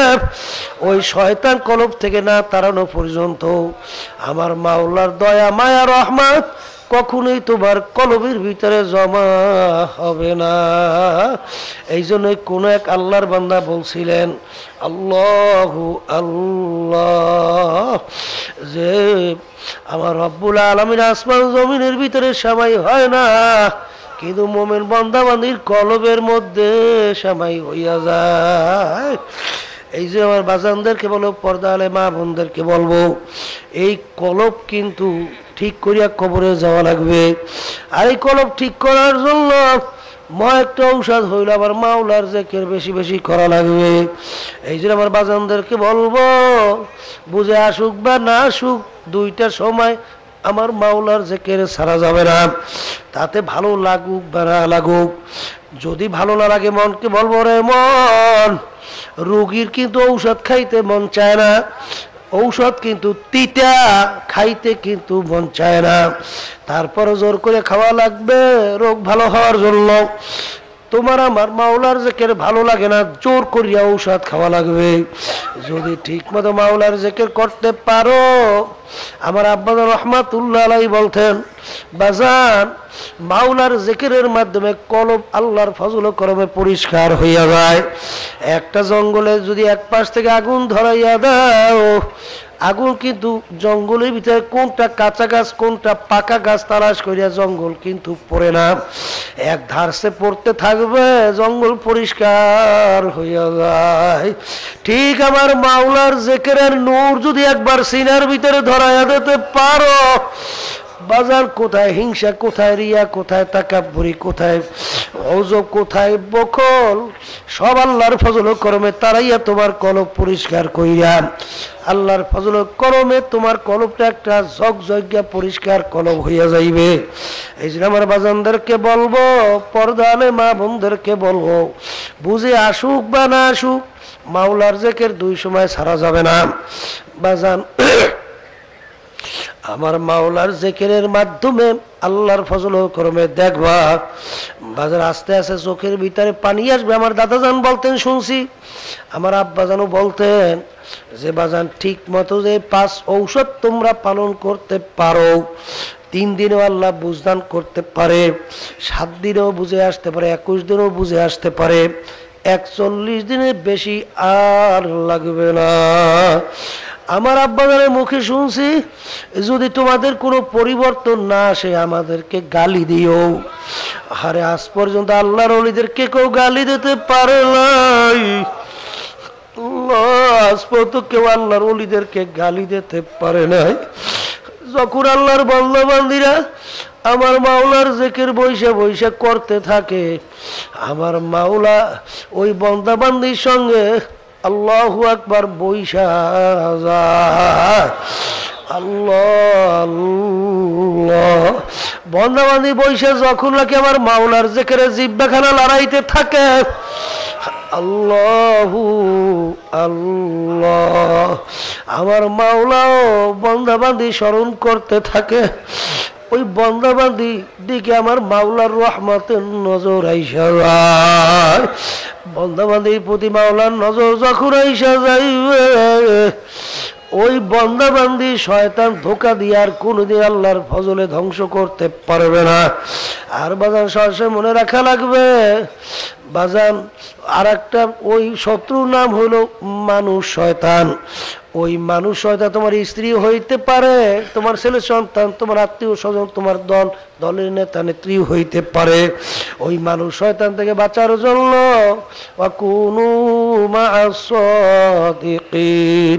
আতরের দোকানে গেলে আতরের ঘ্রাণ পাওয়া যায় বাজান, আগুনের কাছে গেলে আগুনের একটা ক্রিয়া শরীরের ভিতরে ঢোকে, বরফের কাছে গেলে ঠান্ডা ক্রিয়া শরীরে ঢোকে। আল্লাহ ওয়ালাদের কাছে যদি যাও, আল্লাহ ওয়ালাদের একটা ক্রিয়া তোমার ভিতরে ঢুকে যায়। এই জন্য আমার বাজানদেরকে বলো, পর্দা আলে মা বোনদেরকে বলবো, বাজান দুইটা টাইম আমার মাওলার জিকির ছাড়া যাবে না, বুঝে আসুক বা না আসুক। 2 নম্বর ঔষধ আল্লাহ ওলিদের কিতাব পড়া লাগবে। যখন আল্লাহ ওলিদের কিতাব পড়বা তখন মনে করবা আল্লাহ ওলির সঙ্গে কথা বলতে আসি, তখন তার রুহানি একটা ফয়েজ ও বরাকাত তোমার ভিতরে ঢুকে যায়। ফয়েজ বরাকাত এমন এক জিনিস বাবা, এক আল্লাহর বান্দা তার শাগিরদেরকে নিয়ে বৈশা বৈশা মাওলার তাসবিহ জিকির আদায় করতেছে। লোকের বলে এই লোকটা কে, তেমন কথাবার্তাও বলে না। এই লোকটা বৈশা বৈশা 1000 দানা বিশিষ্ট তাসবিহ নিয়ে জিকির করে। কে লোকটা ভণ্ড না আসলে সহি বুঝার জন্য উলামায়ে কেরাম সহ কিছু লোকরা যাইয়া বলেন যে হুজুর আপনি কে একটু পরীক্ষা করিয়া দেখেন। বলে হুজুর ওজুর ভিতরে 4 ফরজ। ওজুর আগে যে আমরা হাত ধুই, মুখের ভিতরে পানি দেই, নাকে পানি দিই, মুখের ভিতরে পানি দিয়া কুলি করি, এইটা সুন্নাত কেন হইল? তখন হুজুরের পাশে আসলে এক মূর্খ, তাকে ইঙ্গিত করিয়া বলো, জুলহাকা বাচ্চা জব দৌ, হে মূর্খ উত্তর দাও, প্রশ্নের কি উত্তর হইবে? এমন ভাবে ফয়েজ বারাকাত ভিতরে ঢুকলো। তখন তিনি বলতেছে হুজুর আমি তো আলেম মানুষ না, কিন্তু অজুর ভিতরে 4 ফরজ, যেই পানি দিয়া অজু সহি হইবে সেই পানির জন্য 3টা শর্ত, রং, ভু, মজা। পানির রং স্বাভাবিক হওয়া লাগবে, ঘেরান স্বাভাবিক হওয়া লাগবে, মজা স্বাভাবিক হওয়া লাগবে। যখন আল্লাহর বান্দা বান্দিরা অজু করবে, হাতের ভিতরে পানি নিয়ে যখন দেখবে, চক্ষু দেখে পানির ব্যাপারে বলবে পানির স্বাভাবিক রং ঠিক আছে কিনা। 1ম নাম্বার সার্টিফিকেট পাইয়া গেল। এইবার মুখের ভিতরে যখন পানি কুলি করবে, জিহ্বা বইলা দেবে পানির সাধারণ স্বাদ ঠিক আছে কিনা। 2 নম্বর সার্টিফিকেট হয়ে গেল। 3 নম্বর যখন নাকের ভিতরে পানি দিবে, ঘেরান শুই না বইলা দেবে পানির স্বাভাবিক ঘেরান ঠিক আছে কিনা। যখন সার্টিফিকেট পাইয়া গেল, তখন সার্টিফিকেট অনুযায়ী ঘোষণা হয়ে গেল এই পানি দিয়া ফরজ কাজ শুরু করা যায়। দেখেন বাবা সহি মাসালা বের হয়ে গেছে। ঠিক বাবা, সৌবাত এমন জিনিস, আল্লাহ আবার সৎসঙ্গে স্বর্গবাস, অসৎসঙ্গে সর্বনাশ। অনেক নতুন বাবারা আমার চরমনাইতে আসছেন বাজানে, এখানে থাকা অবস্থায় যে পরিবেশ, এখন দিলটা তো আল্লাহর ফজল কর্মে নরম হয়ে আল্লাহমুখী হইয়া রইছে। আরে অনেকে দেখা করতে গেছে, 2 চোখের পানি ফালাইয়া কান্দে আর বলে হুজুর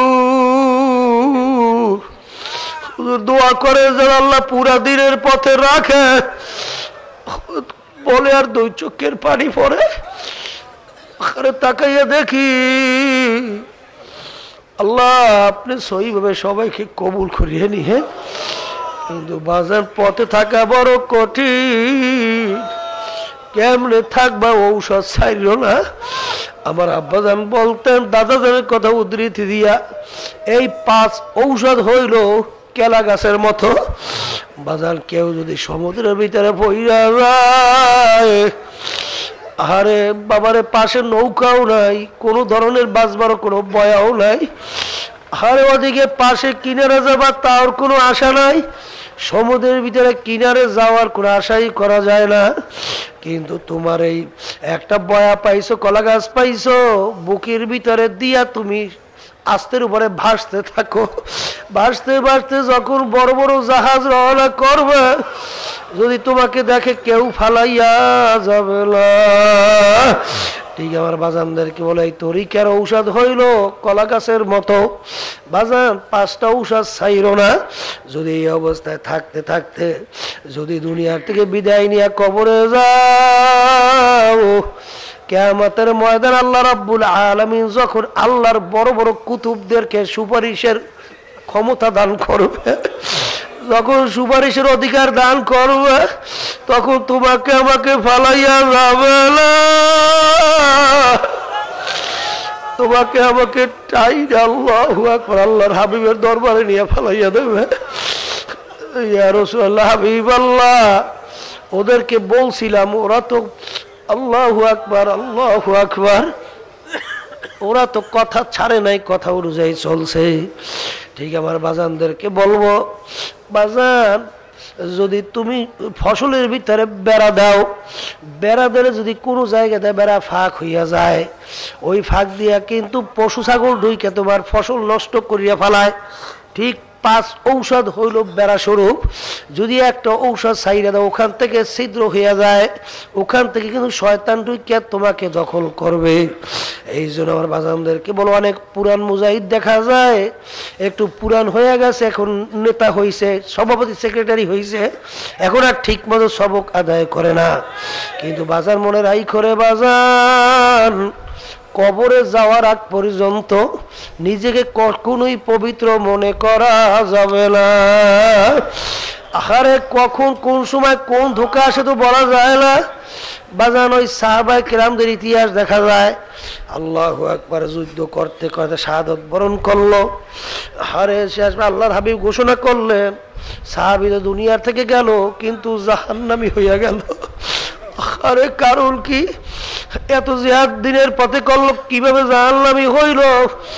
বাজার শেষ পর্যায়ে এমন ভাবে আহত হইয়া গেল, আহত হইয়া সহ্য করতে না পাইরা নিজে নিজে নিজে ছুরি চালাইয়া নিজে জবাই হইয়া গেছে, আত্মহত্যা করছে, চিরতরে জাহান্নামী হইয়া গেল। এই জন্য বাজার দুনিয়া থেকে বিদায় হওয়ার আগ পর্যন্ত নিজেকে কখনোই পবিত্র মনে করা যাবে না। সবসময় মাওলার কাছে দোয়া করতে হবে, মাবুদ গো আপনি আমাকে ঈমান সহকারে দুনিয়ার থেকে বিদায় দিয়ে দিয়েন, আল্লাহ আল্লাহ। এই জন্য আমার বাজানদেরকে বলো, খবরদার বুঝে আসুক বা না আসুক, এই 5 ঔষধ ছাইরেন না বাজান। সাপ্তাহিক হালকা জিকির তালিম ছাইরো না। আল্লাহু আকবার। মাসিক ইজতেমা সব গুজারিতে যাইও, সব গুজারি করিয়েন। চরমুনায় বাৎসরিক মাহফিল বিনা ওজরে কামাই দিয়েন না। ঠিক মতো 5 ঔষধ অনুযায়ী আল্লাহর ফজলে চলতে পারেন, দেখবেন দিনের দিন আল্লাহর ফজলে আপনার নেকের কাজ করা আল্লাহর ফজলে সহজ হয়ে যাবে, গুনার থেকে ফেরা আপনার জন্য সহজ হয়ে যাবে। আপনি একটু পরীক্ষা করে দেখেন না, একটু দেখেই দেখেন, আল্লাহর ফজল কর্মে কেউ ঠকে নাই। যদি নাই ঠকে দেন, আমার নতুন বাবাদেরকে বলবো, বাড়ি যাবেন, বিভিন্ন জায়গায় যাইবেন বাজান, সবসময় লক্ষ্য রাখবেন খারাপ লোকদের সঙ্গে ওঠা বসা তেমন করবেন না, তাদেরকে বরং দাওয়াতের নিয়ত আলোচনা করবেন। বেশিরভাগ জাকিরিনদের সঙ্গে চলবেন, বেশিরভাগ নামাজিদের সঙ্গে চলবেন। যদি খোদারা সেখান থেকে যাওয়ার পরে যদি ওই আগের যা নাকি দুনিয়ামুখী ওই তাদের কাছে যাই সব সময় আপনি ওঠা বসা করেন, দেখবেন ওই অবস্থা আর থাকতে চাবে না। এই জন্য আমার ভাইদেরকে বলবো, খবরদার সকাল সন্ধ্যায় বসে আমার মাওলার জিকির, বিশেষ কইরা যদি আপনার কাজ বেশি থাকে, আব্বাজান প্রায় বলতেন হাইটে হাইটে আমার মাওলার জিকির করো। যদি তুমি হাইটে হাইটে না পারো, অসুখ হয়ে গেছে, বইসে বইসে না পারলে শুইয়া শুইয়া আমার মাওলার জিকির আদায় করো। শুইয়া শুইয়া যদি না পারো, মুখে যদি না পারো, মনে মনে মাওলার জিকির করো। তারপরে 2টার সময় মাওলার জিকির ছাইরো না, কারণ যখন আল্লাহর বান্দাবান্দি ফজরের পরে বইসা আবার মাওলার একটু জিকির করতে পারে, দেখবেন সারাদিন একটা জিকিরের আল্লাহ আল্লাহ ঘেরান তার ভিতরে পয়দা হইয়া যায়। আবার মাগরিবের পরে বসে আমার মাওলার জিকির করলে সারা রাত্র কিন্তু আল্লাহর ভাব ভিতরে তৈরি হইয়া যায়। এই জন্য আল্লাহ রাব্বুল আলামিন বান্দা বান্দিকে বলছে আমার জিকির বেশি বেশি করো। আর এই অন্তরের রোগগুলা দূর করা লাগবে, নিজেকে নিজে পুরাপুরি ভাবে কলবের রোগ সাইরা তারপর দুনিয়া থেকে বিদায় নিয়ে কবরে যাওয়া লাগবে। আগের যুগে দেখা যায় যে বাজান ওই নিজের রোগ সারার জন্য ওই মুরব্বীকে এমনভাবে সফর্দ করছিল, মুরব্বী তাদেরকে বিভিন্ন ধরনের বিভিন্ন কষ্টের কাজ পর্যন্ত দিত, তারপরেও তারা কিন্তু ওইটা মানত। কারণ কি, আমার রোগী, আমার রোগ ভালো হওয়া লাগবে। ঠিক বাজানদেরকে বলবো বাজান, এই তরিকা আল্লাহ রাব্বুল আলামিন, আল্লাহু আকবার, দেখা যায় যে চরমনাই তরিকার মাধ্যমে আল্লাহর ফজল ও করমে বাংলাদেশ না তামাম দুনিয়ার ভিতরে কোটি মানুষ আল্লাহর ফজলে করবে। আগে তাদের নামাজ ভালো লাগতো না, রোজা ভালো লাগতো না, দিনের পথে চলতে পারতো না। এখন আল্লাহর ফজলে নামাজ ভালো লাগে, দিনের পথে চলতে পারে। এরকম বহুত প্রমাণ বাংলাদেশ সহ তামাম দুনিয়ার মধ্যে আছে। পরীক্ষিত ঔষধ আপনাদেরকে শুনায় রাখলাম বাজান, খবরদার মন চাকবা না চাক, এটা ছাইরেন না রে বাজান। বারবার বলছি খবরদার ছাইরেন না। যদি ঠিক মতো পালন করতে পারেন আল্লাহর ফজলে করবে, শয়তান আপনাকে আমাকে ধোঁকা দিয়া গুনার ভিতরে লিপ্ত আল্লাহর ফজলে করাতে পারবে না।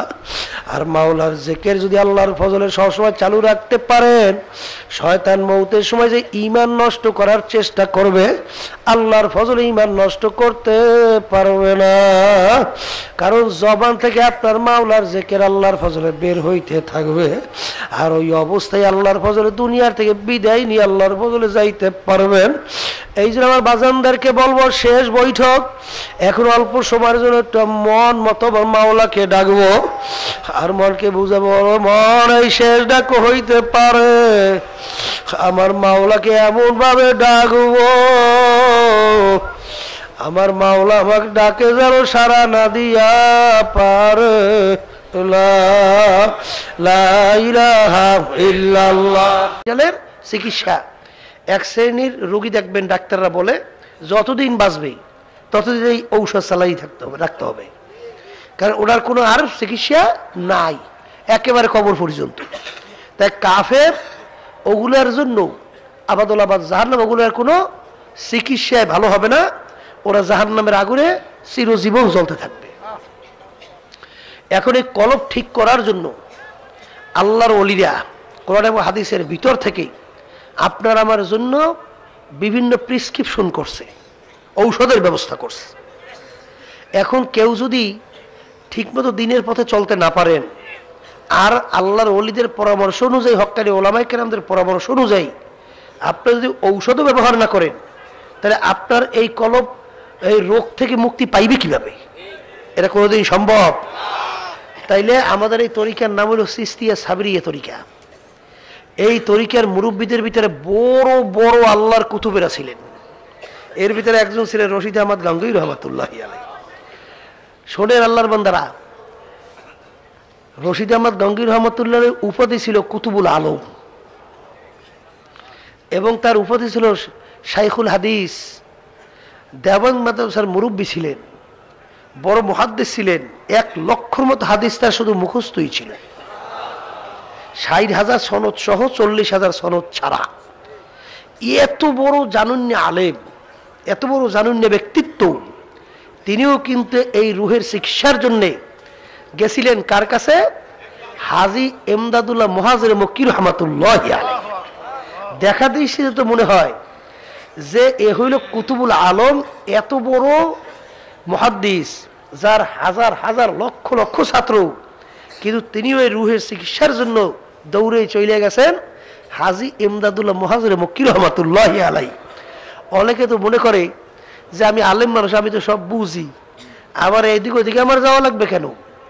আরে লাগবে কেন?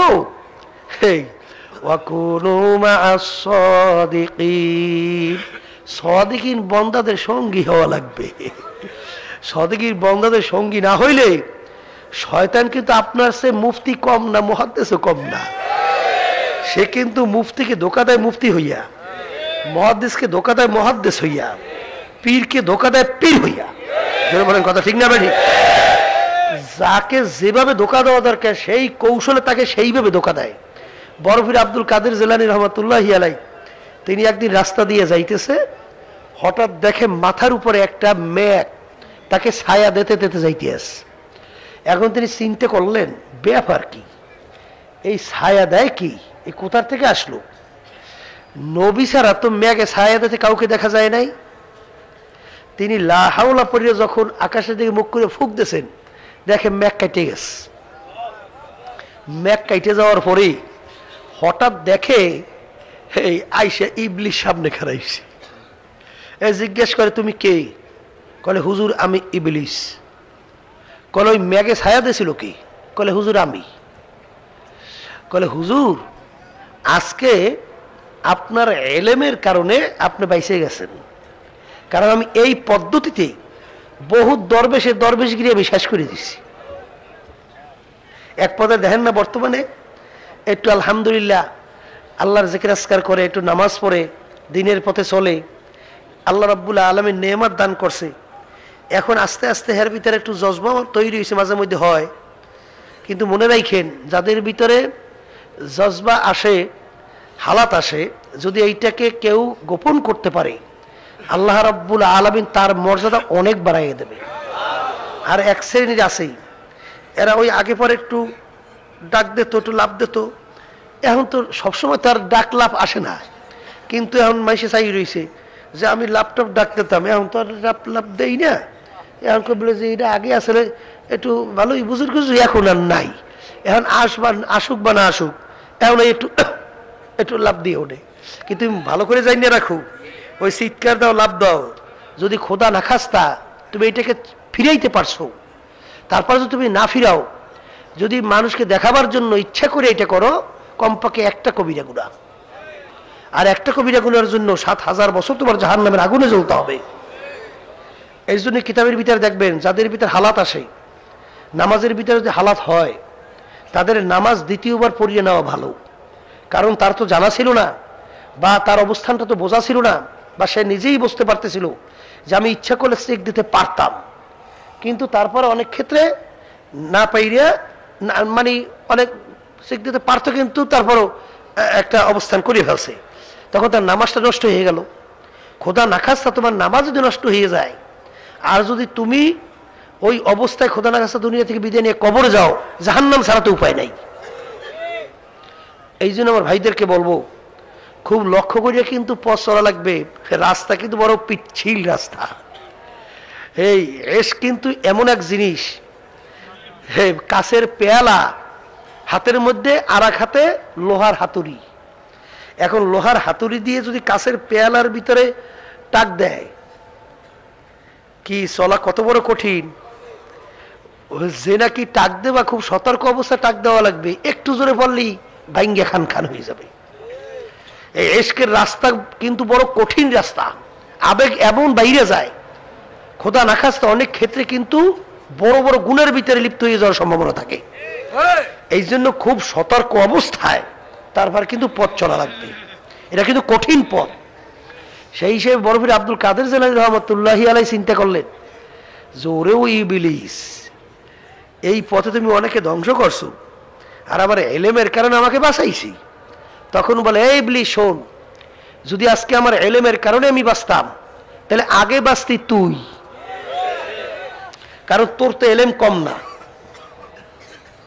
তাহলে আমাকে আমার এলেমে বাঁচায় না, আমার আল্লাহর খাস মেহেরবানিতে আল্লাহ আমাকে বাঁচাইছে।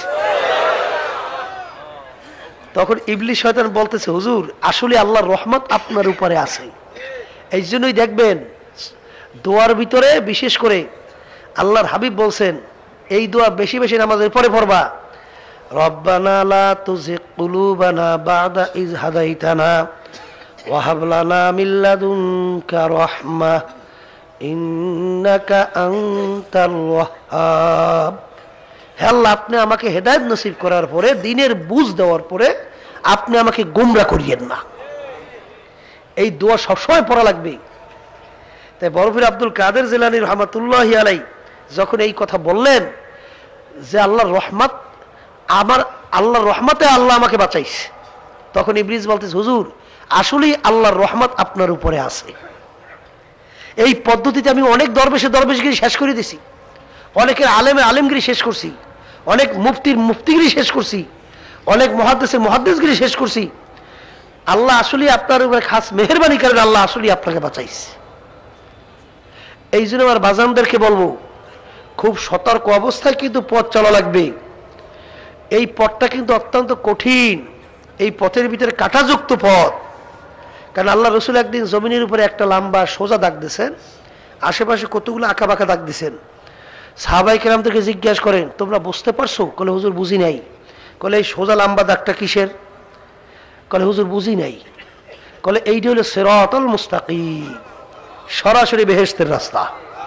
আর আশেপাশে যে রাস্তাগুলো, দাগগুলো দেখো, এগুলো সব হলো ভ্রান্ত রাস্তা, এগুলো হলো সব ধ্বংসের রাস্তা। প্রত্যেক রাস্তার মুখে মুখে শয়তান বইসে ডাকতেছে, বিভিন্ন তোমার চাকচিক্যময় অবস্থান তৈরি করিয়া তারপর তোমাকে ডাইকা তোমাকে ধ্বংস করার জন্য। এই জন্য আমার বাজানদেরকে বলবো, মুরব্বীর সবসময় পরামর্শ অনুযায়ী চলা লাগবে, নিজের চালাকি সব জায়গায় চলে না। কথা ঠিক? শামসুত তিবরিজি রহমাতুল্লাহি আলাই, তার ওস্তাদ বলছিলেন, বাবা শামসুত তিবরিজি, রোম দেশের ভিতরে যে একটা পাত্র আছে, পাত্র বুঝছেন? মাওলানা জালালউদ্দিন রুমি, ওই জমানায় বিশ্বের ভিতরে সবচেয়ে বড় আলেম ছিলেন ওই জমানার মধ্যে। বলতেছিলেন, বাবা এই পাত্রটাকে একটু গরম করে আসতে পারো? বলে হুজুর আপনি দোয়া করলে পারবো। বলে যাও বাবা, আমি দোয়া করছি। মাওলানা শামসুত তিবরিজি রহমাতুল্লাহি আলাই চলে গেছেন রোম দেশে। লোকদেরকে জিজ্ঞাসা করে, ভাই আমি তো আসছি মাওলানা জালালউদ্দিন রুমির সঙ্গে দেখা করব, পাবো কোথায়? বলে আপনি এখানে অপেক্ষা করেন, এই রাস্তা দিয়েই মাওলানা জালালউদ্দিন রুমি যাবে। ঘোড়ার পিঠে যে সওয়ার থাকবে সে হলো মাওলানা জালালউদ্দিন রুমি। আর আশপাশে যে অনেক শাগরেদ দেখবেন, কারণ খুব বিশ্ববিখ্যাত আলেম তো, তার শাগরেদের অভাব নাই। কিন্তু যখন কম্পাসের কাটা উত্তর দক্ষিণে না থাকবে, তখন মনে করতে হবে কম্পাসের কাটা নষ্ট হয়ে গেছে। কলব সবসময় আল্লাহ মুখী হইয়া থাকবে, কিন্তু কলব যদি আল্লাহ মুখী না হইয়া এদিকে ওদিকে ঘোরাফেরা করে, মনে করতে হবে কলবের কাটা ঠিক নাই, কলবের কাটা নষ্ট হইয়া গেছে। এই কলবের কাটা ঠিক করার জন্য মাওলার জিকির বেশি বেশি করা লাগবে। আল্লাহ রাব্বুল আলামিন 18,000 কম বেশি মাখলুকাত তৈরি করলেন। এর ভিতরে বিশেষ করে মানুষকে সৃষ্টি করলেন আল্লাহ তার ইবাদতের জন্য। ইবাদতের জন্য আল্লাহ আমাদেরকে বানাইলো, কিন্তু অনেক ক্ষেত্রে দেখা যায় আমরা তার ইবাদতের ভিতরে লিপ্ত হইতে পারি না, বরঞ্চ বিভিন্ন শয়তানের কথা এবং তার পরামর্শ অনুযায়ী অনেকে আমরা চলি। ঠিক বাজান, শয়তান থেকে বাঁচা লাগবে। আর আল্লাহ রাব্বুল আলামিন আমাদেরকে যে সম্মানিত করে বানাইলো 18,000 কম বেশি মাখলুকাতের মধ্যে, অন্য আয়াতে কিন্তু আল্লাহ বলছেন এমন এক শ্রেণী মানুষ দুনিয়ার মধ্যে আছে যে মানুষগুলো কুত্তা শিয়াল শুয়ারের চেয়েও খারাপ। এক শ্রেণীর মানুষ যারা ফেরেশতার চেয়েও সম্মানিত, যেখানে ফেরেশতা পর্যন্ত পৌঁছতে পারে না, সেখানে ওই আল্লাহর বান্দা বান্দি ওই জায়গায় পর্যন্ত পৌঁছা যায়। বন্দাবান্দির সঙ্গে আমার মাওলার সঙ্গে কথোপকথন মিল হয়। কিরামান কাতিবিন রাহাম খবরনিস, দুই কাদের ভিতরে যে ফেরেশতা পর্যন্ত অনুভব টেরও করতে পারে না। ওই আল্লাহর বান্দারাও পর্দা আলে মা বোনেরা, আল্লাহর হাবিব যখন শবে মেরাজের মধ্যে গেছিলেন, জিবরাইল আলাইহিস সালাতু ওয়াস সালাম সাথে ছিল। এমন একটা যাওয়ার পরে জিবরাইল আমিন বলেন, ইয়া রাসূলুল্লাহ, ইয়া হাবিবাল্লাহ, এখন সামনের পথ চলার আমার কোনো ক্ষমতা নাই। যদি আমি সামনে পা বাড়াই জইলে পুরি আমি সারখার হইয়া যাব। এখন আপনার একা চলা লাগবে। যেখানে জিবরাইল আমিন পর্যন্ত যাইতে পারে না, সেখানে মানুষ আল্লাহর হাবিব চইলা যায়। বাজান কারণ কি? কারণ আল্লাহু আকবার, আল্লাহু আকবার। সেই আল্লাহর বান্দা বান্দির কলব ঠিক হয়ে গেছে, ওই আল্লাহর বান্দা বান্দি ওই ফেরেশতার চেয়েও সম্মানিত হইয়া যায়। আল্লাহ রাব্বুল আলামিন তোমাকে আমাকে বানাইলো, আজকে তোমার আমার কলব খারাপ হওয়ার কারণে অনেক জিনিস কিন্তু আমরা অনুভব করতে পারি না। কিন্তু দুনিয়ার ভিতরে এমন কিছু আল্লাহর বান্দা বান্দিরা আছে, তারা এখানে বসে তামাম দুনিয়ার সব কিছু একটা পানের পানদানের ভিতরে থাকলে এক নজরে যেরকম দেখা যায়, তারা এইভাবে তামাম দুনিয়া একটা নজরে দেখে। আমাদের এই তরিকার মুরব্বী রশিদ আহমদ গঙ্গী রহমাতুল্লাহ আলাই বাজান, তিনি একদিন লোকজন নিয়ে বসা আছেন। এক মুরব্বী এসে বলল, হুজুর আমার ছেলেটাকে আজকে 3 দিন পর্যন্ত পাই না। কলে বাবা কি হয়েছে? কলে হুজুর বলতে পারি না, ওই বুড়া পাগলের মতো চিৎকার মারতে আছে, মাটিতে গড়াগড়ি করতে আছে। হুজুর একটু চক্ষু বন্ধ করে নিচের দিকে তাকাইয়া একটু পরে উঠে বলেন, বাবা যাও, ছেলে তোমার বাড়ির দরজায় আসছে। ওই বুড়া যাইয়া দেখে বাড়ির দরজায় বেহুশ অবস্থায় ছেলে পইরা আছে। হুশ হওয়ার পর জিজ্ঞাসা করে, বাবা তুমি কোথায় গেছিলা? কলে হুজুর আব্বাজান এশার নামাজ পড়ে যখন বের হয়েছে, একটা দুষ্ট জিন আমাকে উড়াইয়া নিয়ে একটা দ্বীপের ভিতরে ফেলাইয়া রাখলো। এমন দ্বীপ, পানি নাই, গাছ নাই, পানি নাই, মানুষ নাই, ঘর নাই, বাড়িও নাই। আমার জীবন বের হইবে। এমন সময় দেখি রশিদ আহমদ গঙ্গী রহমাতুল্লাহ আলাই আমার পাশে দাঁড়াইয়া গেছে। তিনি জিজ্ঞাসা করেন, বাবা তুমি এখানে কি করো? কলে হুজুর এই ঘটনা, আমি তো আমার জীবন তো বের হওয়া উপক্রম। তখন তিনি আমার হাত ধরলেন, তারপর কি হয়েছে বলতে পারি না। এই জন্য আমার বাজানদেরকে বলবো, পর্দালে মা বোনদেরকে বলবো, বাজান এগুলো কিন্তু বুঝবার জিনিস, এগুলো কিন্তু বুঝাবার জিনিস না। আখারে কত ঘটনা এরকম মাঝে মধ্যে আল্লাহ রাব্বুল আলামিন তার খাস বান্দাদের থেকে প্রকাশ করায়। ঠিক কলব বাজান তোমার ঠিক নাই, এই জন্য তুমি বুঝো না।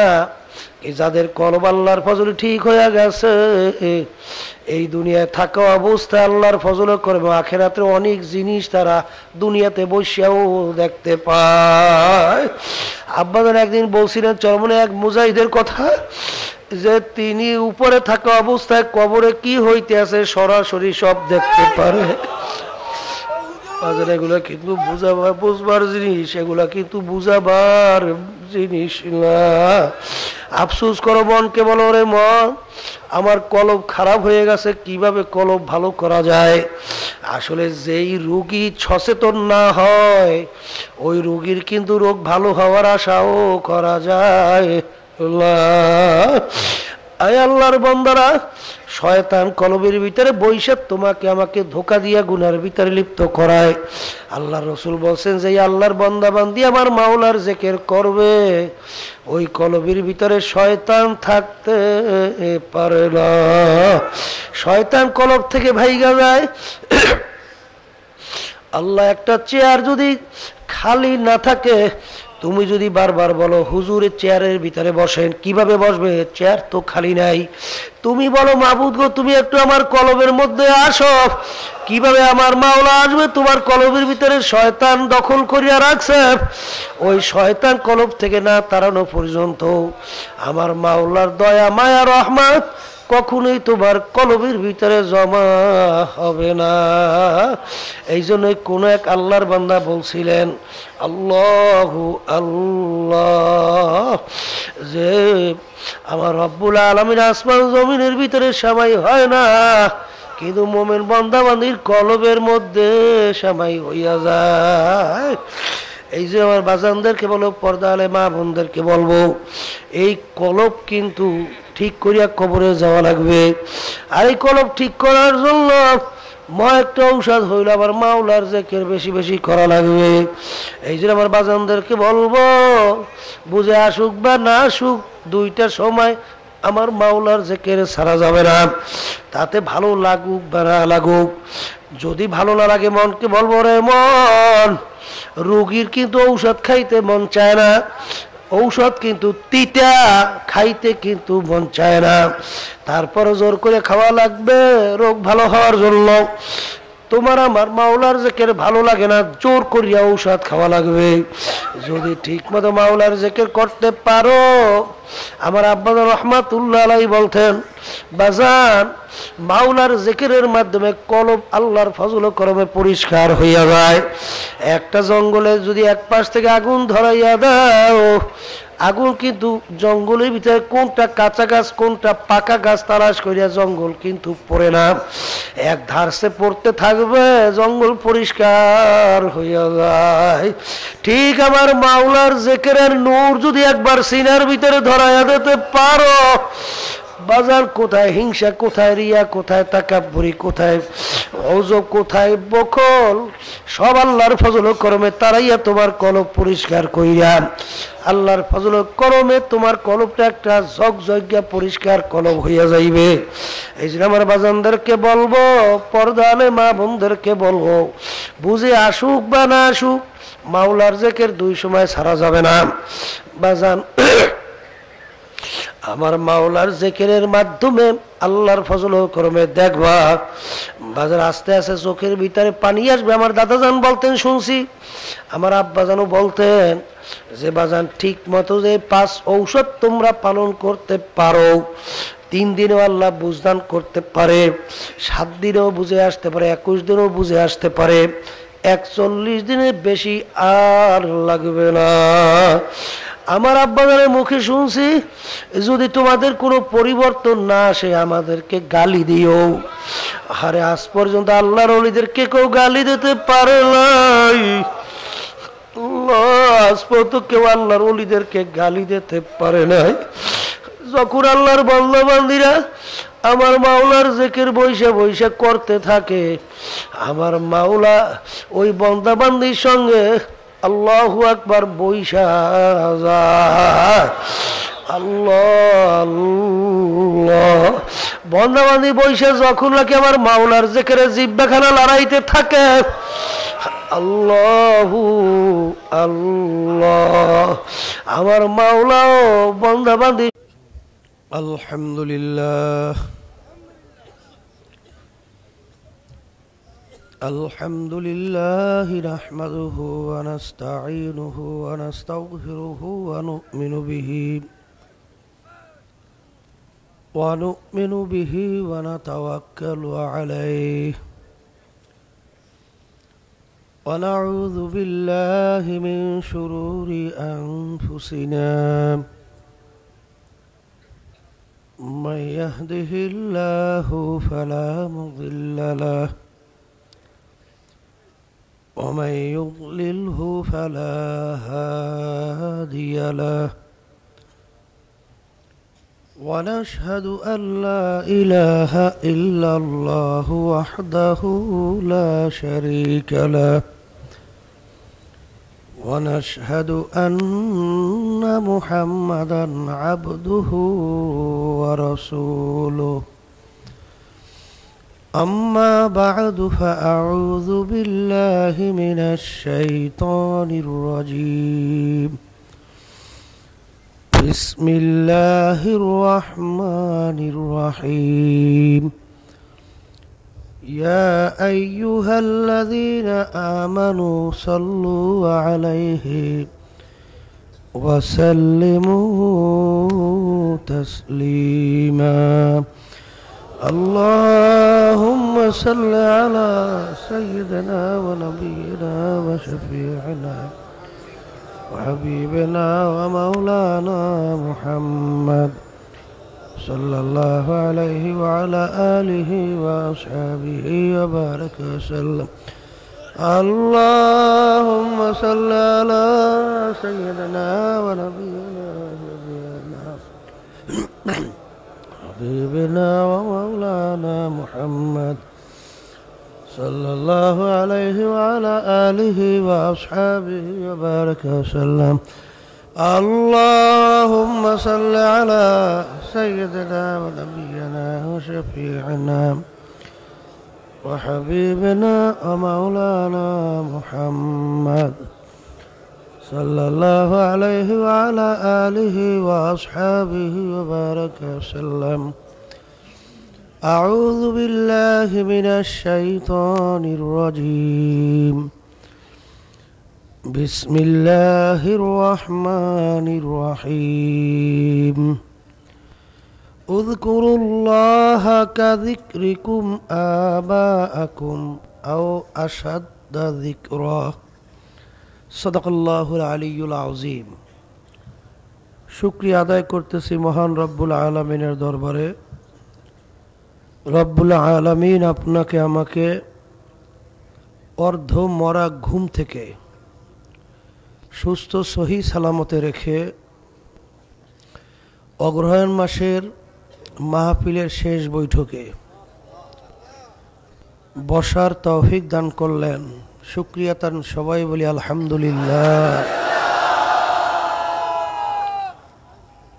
আবার ফাল্গুন মাসের মাহফিল আসবে, বহু দূরের কথা, কারো জন্য জীবনের শেষ বৈঠকও হইতে পারে।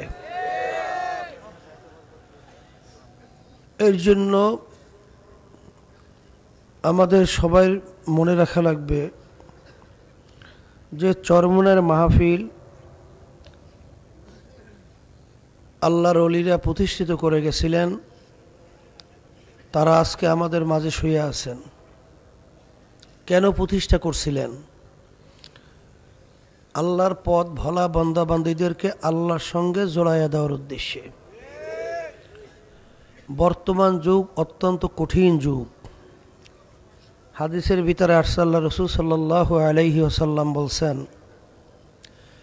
এমন একটা জমানা আসবে যেই জমানার ভিতরে ঈমানদারদের ঈমানের উপরে মজবুত থাকা এত কষ্ট হবে, জ্বলন্ত একটা আগুনের আংটা হাতের মুঠার ভিতরে রাখতে যত কষ্ট হয়, এর চেয়েও বেশি কষ্ট হবে ঈমানদারদের ঈমানের উপরে মজবুত থাকা।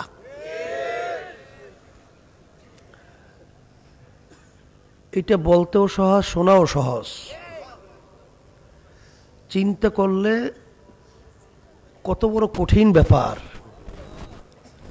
তারপরে আল্লাহর রাসূল সাল্লাল্লাহু আলাইহি ওয়াসাল্লাম বলছেন, একটা দল জামাত থাকবে, হকের উপরে মজবুত থাকবে।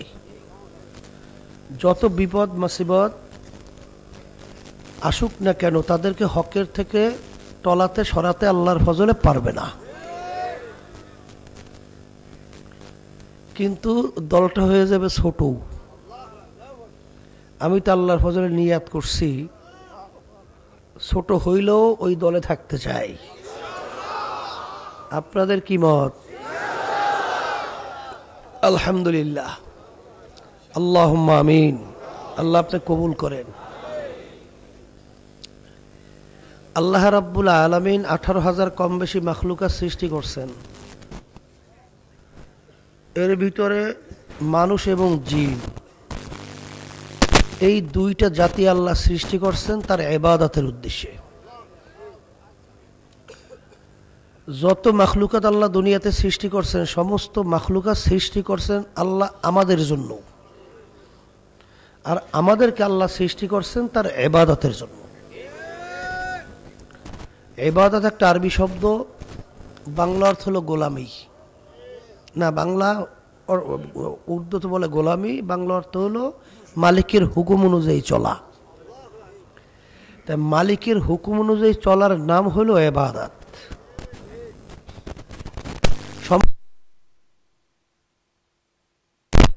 দেখেন, একটু চিন্তা করলেই দেখবেন, আমরা গাবি গরু পালি। একটা মানুষ যদি দুনিয়াতে না থাকে, গরুর কিছু আসে যায়? কিন্তু আমাদের কিন্তু গরুর দরকার, ঠিক না? সূর্য আমাদের দরকার আছে না নাই? কিন্তু আমরা মানুষ না থাকলে সূর্যের কি হবে? তাহলে সূর্য আল্লাহ সৃষ্টি করছেন আমাদের জন্য, মাছ আল্লাহ সৃষ্টি করছেন আমাদের জন্য।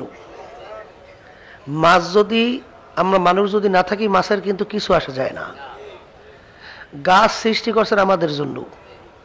একটা মানুষ দুনিয়া না থাকলেই গাছের কিন্তু কিছু আসা যায় না। কিন্তু আমাদের গাছ ছাড়া আমরা চলতে পারি? তাহলে সমস্ত মাখলুকাত আল্লাহ সৃষ্টি করছেন আমাদের জন্য, আর আমাদেরকে আল্লাহ সৃষ্টি করছেন তার ইবাদতের জন্য। তাই যেহেতু আল্লাহ আমাদেরকে তার ইবাদতের জন্য সৃষ্টি করছেন, আর ইবাদত শব্দের অর্থ হলো মালিকের হুকুম অনুযায়ী চলা। মালিকের হুকুম প্রত্যেকটা মানুষের ব্যক্তিগত জীবনে আছে না নাই? পারিবারিক জীবনে, সামাজিক জীবনেও আছে, ব্যবসা ক্ষেত্রে, কামাই খরচের ক্ষেত্রে, রাজনৈতিক ক্ষেত্রে বুঝি নাই, সেখানেও কিন্তু আছে।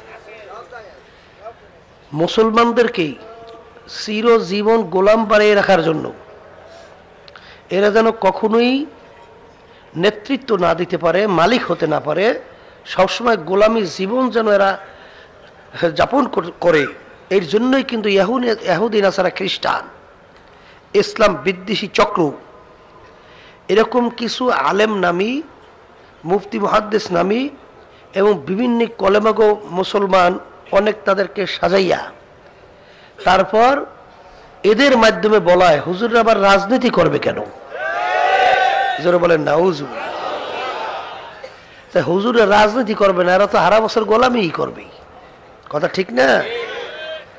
ইতিহাস পড়লে দেখবেন যে মুসলমানদের উপরে যে এখন বিভিন্ন অত্যাচার চলছে, বিভিন্ন নির্যাতন চলছে, এই বিভিন্ন জমিদারি প্রথা চলছে, এই সমস্ত কিন্তু দেখবেন আজকে মুসলমানদের আধিপত্য না থাকার কারণেই আজকে মুসলমান গোলামের জীবন যাপন করছে। কথা ঠিক না? হুজুর আবার রাজনীতি করবে কা? আবার একদল বের হয়েছে, হেরা বলে রাজনীতি পছন্দই করে না। হুজুর রাজনীতি করবে না, তা হুজুরা কি করবে? পেট নীতি? হ্যাঁ, রাজনীতি শব্দের অর্থ রাজার নীতি। কিসের নীতি? হাঁসের ভিতরে বড় হাঁসের নাম হলো রাজহাঁস, আর নীতির ভিতরে সবচেয়ে বড় নীতি হলো রাজনীতি। আল্লাহ রাব্বুল আলামিন তো ঘোষণা করেছেন কুলিল্লাহুম্মা মালিকাল মুলক, আমার মাওলা রাজার রাজা। তাই সে রাজা ঘোষণা করেছে, তার বুঝি কোনো নীতি নাই? হুজুরা সেইটাই করে। আল্লাহ রাসূল সাল্লাল্লাহু আলাইহি ওয়াসাল্লাম কি রাষ্ট্রপ্রধান ছিলেন? সাহাবায়ে কেরামরা ছিলেন। ওমর ফারুক রাদিয়াল্লাহু তাআলা রাষ্ট্র পরিচালনা করছেন তামাম দুনিয়ার অর্ধেক দুনিয়া। ওসমান গনি রাদিয়াল্লাহু তাআলা রাজত্ব করছেন তামাম দুনিয়া 3/2 দুনিয়া। তারা রাষ্ট্র পরিচালনা করলেন, আর আল্লাহ বলতেছেন ওয়ামাল লাম ইয়াহকুম বিমা আনজালাল্লাহ ফাউলাইকা হুমুল কাফিরুন ফাউলাইকা হুমুল জালিমুন ফাউলাইকা হুমুল ফাসিকুন। যে আমার নীতি আদর্শ অনুযায়ী রাষ্ট্র পরিচালনা করবে না, ওটা কাফের, ওটা জালেম, ওটা ফাসিক। ইনিল হুকমু ইল্লা লিল্লাহ। মালিক বলছেন জমিন মানুষ সবকিছু আমার, চলবেও আমার নিয়ম নীতি অনুযায়ী। তা যারা নাকি বলে হুজুরা রাজনীতি করবে কেন, এ আল্লাহর বান্দারা, এই বাংলাদেশের ভিতরে যে সংবিধান চলছে 500 থেকে 550 কোরআনুল কারীমের আয়াতের সরাসরি বিরোধিতা উল্টা করা হইতেছে। তাই কোরআনুল কারীমে একটা আয়াত যদি কেউ অস্বীকার করে ঈমান থাকবে?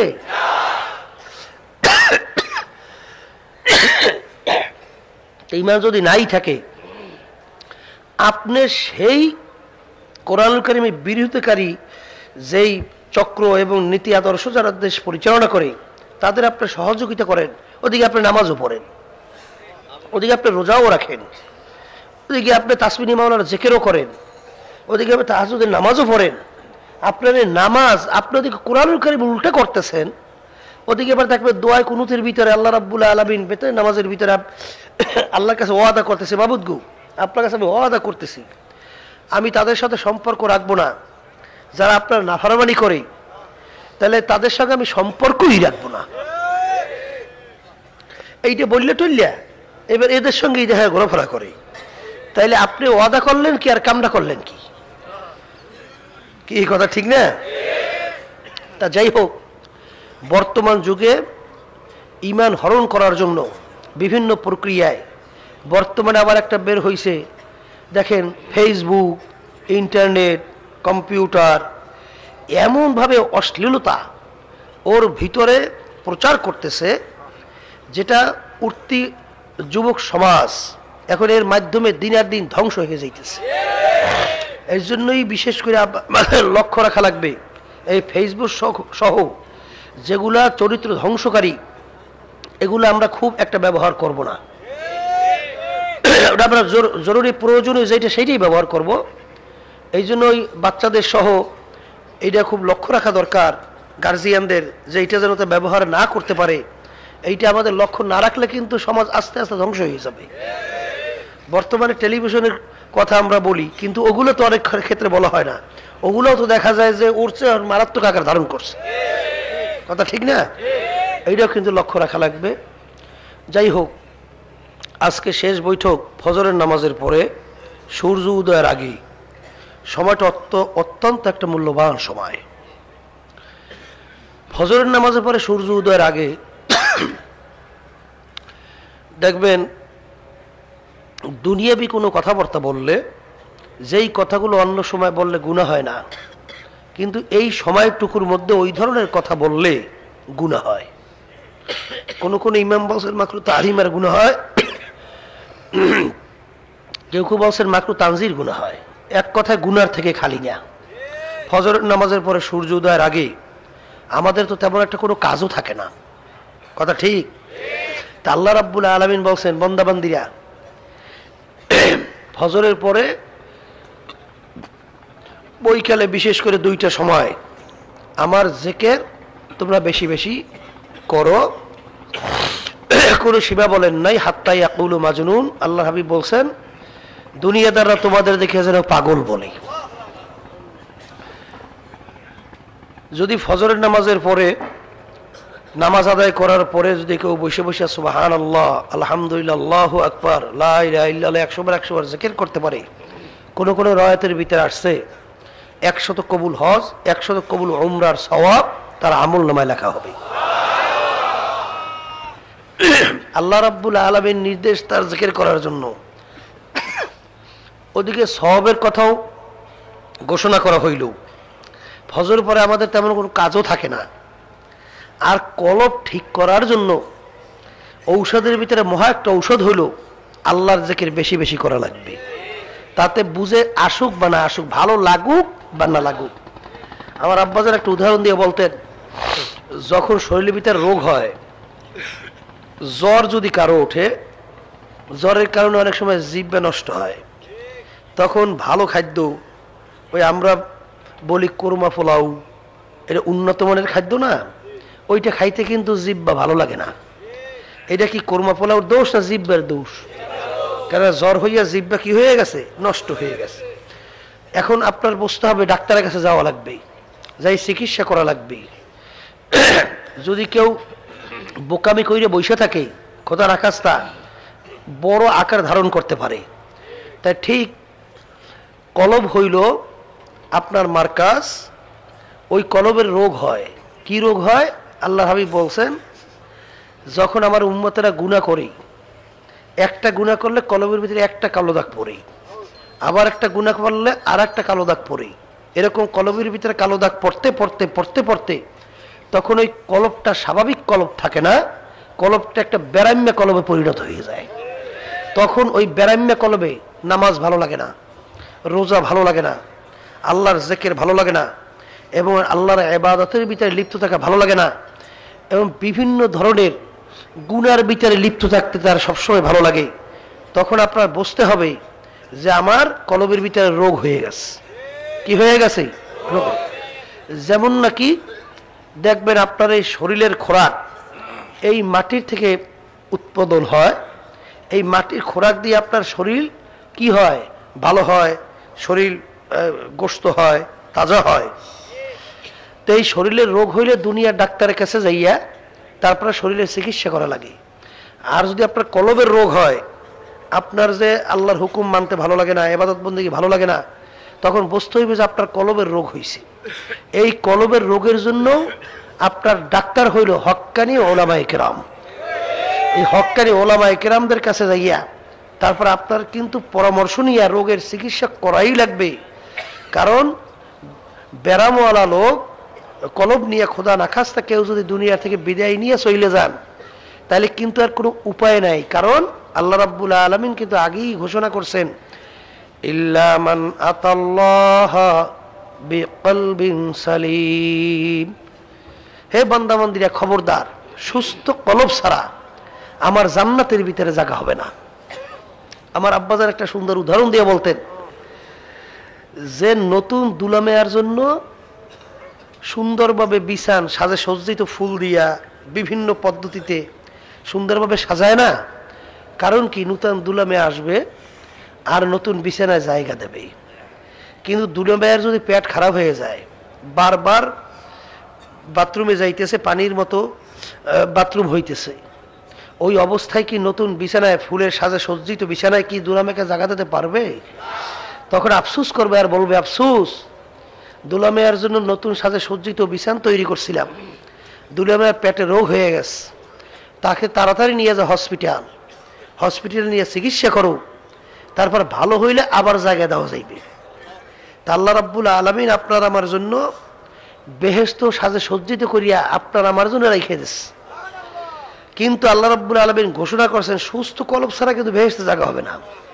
খোদা না খাস্তা কেউ যদি বেরাম্যা কলব নিয়া যদি আল্লাহ রাব্বুল আলামিনের দরবারে যদি হাজির হন, আল্লাহ রাব্বুল আলামিন বলবেন, ফেরেশতারা, ওদের জন্য বড় আশা কইরা বেহেশত সাজাইছিলাম, ওদেরকে আমি আগেই বলছিলাম সুস্থ কলব ছাড়া আইসো না, ওরা তো রোগাগ্রস্ত কলব নিয়ে আসছে, এর চিকিৎসার জন্য হসপিটাল আমি বানাইয়ে রাখছি জাহান্নাম।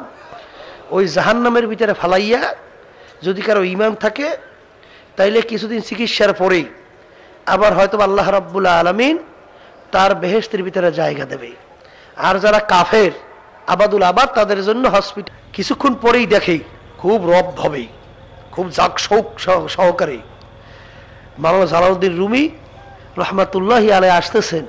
তিনি ঘোড়ার পিঠে সওয়ার, আশপাশে সাগরাতরা অনেক পাশে পাশে আসতেছে। যখন তার কাছাকাছি আসছে সামনেই, হঠাৎ শামসুত তিবরিজি রহমাতুল্লাহি আলাইহি থাবা দিয়া মাওলানা রুমির ঘোড়ার লাগাম ধরছে। ধরার পরে মাওলানা জালালউদ্দিন রুমি রহমাতুল্লাহি আলাইহি বলেন, ভাই, আপনি আমার ঘোড়ার লাগাম ধরছেন কেন? সারেন। বলে, ভাই, আপনি কি মাওলানা জালালউদ্দিন রুমি? বলে, হ্যাঁ, আমি মাওলানা জালালউদ্দিন রুমি। বলে, ভাই, বলেন তো এলেম কাকে বলে? বিশ্ববিখ্যাত একজন আলেম, তাকে জিজ্ঞাসা করে এলেমের পরিচয়, এলেমের তারিফ। একটা হাস্যস্কর ব্যাপার না? তিনি তো বিভিন্ন কোরআন এবং হাদিসের ভিতর থেকে এলেমের পরিচয় দেয়। এলেম বলা হয় ওই জ্ঞানকে যেই জ্ঞান অর্জন করার মাধ্যমে এই অন্ধকার থেকে আলোর পথ পাওয়া যায়, যেই জ্ঞান অর্জনের মাধ্যমে আল্লাহর পরিচয় লাভ করা যায়, এবং এই বিভিন্ন বিভিন্ন বিষয় এলেমের পরিচয় দিল। তখন মাওলানা শামসুত তিবরিজি রহমাতুল্লাহি আলাইহি বলেন, বাবা রুমি, এলেমের পরিচয় হয় নাই। বলে, কেমন কথা বলেন, এলেমের পরিচয় হয় নাই? বলতে, আপনি বলেন তো এলেম কাকে বলে? তখন তিনি বলতেছেন, এলেম বলা হয় ওই জ্ঞান কি যেই জ্ঞান অর্জন করার মাধ্যমে নিজেকে নিজের থেকে পৃথক করা যায়। শোনার সঙ্গে সঙ্গে ঘোড়ার পিঠ থেকে লাফ দিয়ে নামছে। আসলে তারা তো হক্কানি ছিলেন, হক তলবি ছিলেন। আর বর্তমানে তো আমার দল করছে, কোরআন হাদিস মিলুক বা না মিলুক, ওইটা আমি কইরেই যাব। এরপর দল যদি কোনো জিনিস সিদ্ধান্ত দেয়, তখন এই কোরআন এবং হাদিস তার সঙ্গে মিলাইতে পারে কিনা এইটা চেষ্টা করে। কি জোরে বলে কথা, ঠিক না ব্যাটি? আসলে নিয়ম কি? আসলে নিয়ম হইল কোরআন এবং হাদিসের ভিতরে যা আছে সেইটা আমার সঙ্গে মেলে কিনা। যদি না মেলে, সঙ্গে সঙ্গে আমি পরিবর্তন ঘটাইয়া কোরআন এবং হাদিসের সঙ্গে মিলিয়ে দেব। এইটা হলো মুসলমানের চরিত্র। আর কেউ যদি মনে করে দেখি আমার মত অনুযায়ী, আমার মাসলাক অনুযায়ী কোরআন এবং হাদিসের ভিতরে দেখি কোনো জিনিস মিলাইয়া কোনো কায়দায় তৈরি করা যায় কিনা, এই জন্য দেখবেন না বিভিন্ন সময় নারীর নেতৃত্ব জায়েজ করার জন্য বিভিন্ন ফতুয়া আপনার আমার সামনে প্লেস করে। এই কথা নজরে পড়ে কথা, ঠিক না? দেখবেন আমরা কিন্তু বহুত নেতাকে চেহারা চিনি, দিনের জন্য কেটা করে আর নিজের এই স্বার্থের জন্য কারা করে, এ কিন্তু আমাদের সব জানা আছে। একদম প্রায় চেহারা আমাদের জানা আছে, চেনা আছে। এমপির জন্য, মন্ত্রিত্বের জন্য, সম্মানের জন্য, সম্পদের জন্য কে কি করে এটা কিন্তু আমাদের জানা আছে আল্লাহর ফজলে। প্রায় চেহারা আমরা চিনি।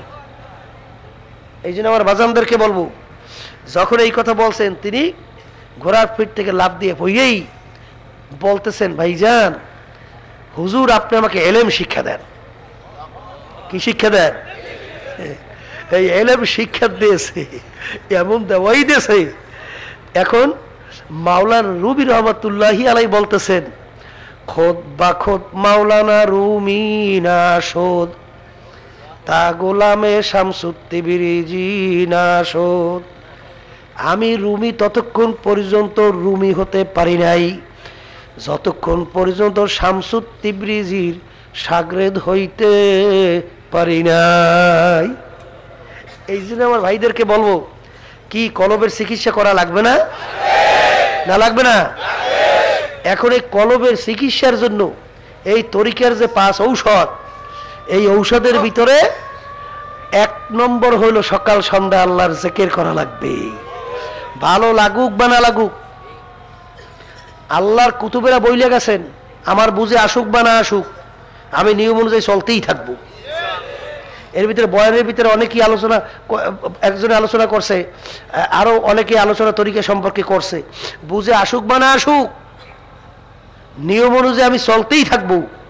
আল্লাহর ফজলে করবে, দেখবেন একটা সময় এমন একটা অবস্থান আল্লাহ তৈরি করে দেবে, তখন আল্লাহর ফজলে বুঝে আসবে।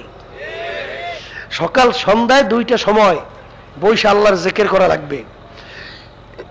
এরপর যদি আপনারা এখান থেকে যান, বাড়ি ঘরে যাওয়ার পরে দেখবেন 1 শ্রেণীর পিছনে লাগিয়ে যাইবে, হেরা বিভিন্ন ধরনের ফতোয়া দেওয়া শুরু করবে, যে জোরে জোরে জিকির জায়েজ নাই, এই একত্রিত হইয়া বৈশা জিকির জায়েজ নাই। পাইছো কই মেয়া? আবার 1 শ্রেণী বাইরেই কয়, কলে আল্লাহ কি কানা নাকি যারা জোরে জোরে ডাকা লাগবে? কি জোরে কান আছে? আবার বলবে, এই মিয়া তুমি যেরকম জোরে জোরে আল্লাহর জিকির করো, এটা রিয়াকার, এটা মানুষকে দেখাবার জন্য করো, খবরদার এটা করা যাইবে না, হেলে তোমার ইবাদত সব শেষ হয়ে যাবে। এই বিভিন্ন ধরনের বুদ্ধি দেবে না, দেবে না?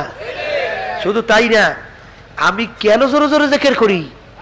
আমি জিকির করি এই জন্য যে আমার বিভিন্ন খেয়াল, বিভিন্ন ধরনের অবস্থান ভিতরে তৈরি হয়। আমি একটু জোরে জিকির করলে তখন ওই জিকিরের খেয়ালটা আমার ভিতরে পয়দা হয়। কথা ঠিক না?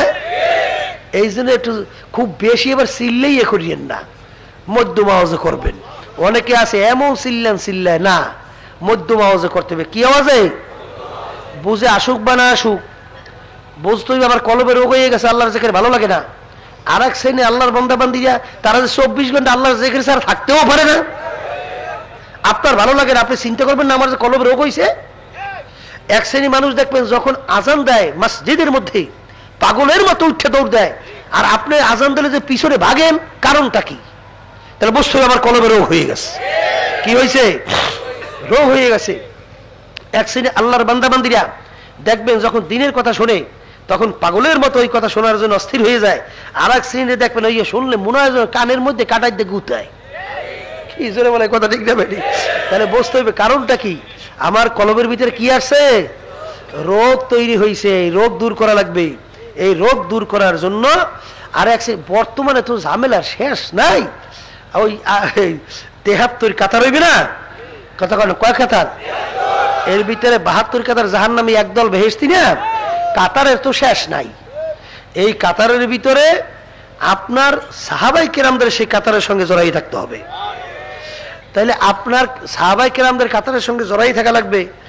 জিকিরের ব্যাপারে দেখবেন ওই ইসলামের নাম টাম দিয়া এইবার কইবে যে সুবহানাল্লাহ সুবহানাল্লাহ যে আমরা বলি, এতে আল্লাহ বলবে যে এগুলো পাগল, এগুলো নিয়ে মেন্টাল হসপিটালে ভর্তি করো, জোরে কর নাউজুবিল্লাহ। এই ধরনের টিটকারিও মারবে, কথা ঠিক না? কিন্তু আমরা এটা করি কেন? এইটা করি এর জন্য, মান্না গরদাদ পাকে আস্তাসবিহে সাপ, মান্না গরদাদ পাকে আস্তাসবিহে সাপ, লেকে গরদাদ পাকে আস্তাসবিহে সাপ। আমরা বলি সুবহানাল্লাহ, অর্থ কি? আল্লাহ পবিত্র। আল্লাহ পবিত্র নাম বারবার তুমি আমি নেওয়ার দ্বারা তুমি আর আমি মানুষ যে অপবিত্র, পবিত্র নামের গুণে তুমি আর আমি আল্লাহর ফজল ও করমে পবিত্র হইয়া যাব। আল্লাহর জিকির করার মাধ্যমে কলব পরিষ্কার হয়। আল্লাহর হাবিব বলেন লিকুল্লি শাইইন সিকালাতুন ওয়া সিকালাতুল কুলুবি যিকরুল্লাহ। এ আমার উম্মতরা, প্রত্যেকটা জিনিস ময়লা হয়ে গেলে পরিষ্কার করার যন্ত্র আছে। আর মাওলার জিকিরের মাধ্যমে তোমাদের কলবের ভিতরে গুনার কারণে যে ময়লা জং বিভিন্ন ধরনের অবস্থান তৈরি হয়ে গেছে, ওই কলব পরিষ্কার করার যন্ত্র হাতিয়ার হইল আমার মাওলার জিকির। আল্লাহ রাব্বুল আলামিন তোমাকে আমাকে বেশি তার জিকির করার জন্য বলছেন। আল্লাহর হাবিব জিকির বেশি বেশি করার জন্য বলছেন। লা ইয়াজালু লিসানুকা রাতবাম মিন যিকরিল্লাহ। হে আমার উম্মতেরা, একটা মুহূর্ত আমার মাওলার জিকির ছাড়া জবান খালি রাইখো না। এ আল্লাহর বান্দারা, কবরের যাত্রীরা, আলা ইন্না ফিল জাসাদি মুদগাহ ইযা সালুহা সালুহাল জাসাদু কুল্লুহু ওয়া ইযা ফাসাদাত ফাসাদাল জাসাদু কুল্লুহু আলা ওয়াহিয়াল কলব। আল্লাহর হাবিব বলেন, প্রত্যেকটা মানুষের ভিতরে একটা গোশতের টুকরা আছে।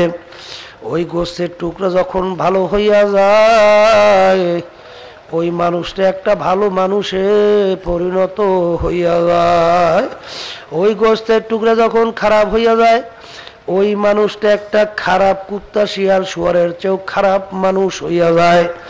আল্লাহর হাবিব বলছেন, এই গোশতের টুকরার নাম হইল কলব। আল্লাহু আকবার। আমার আব্বাজান একটা উদাহরণ দিয়ে বলতেন, কম্পাসের নিয়ম হলো উত্তর দক্ষিণ দিকে কাটা থাকবে।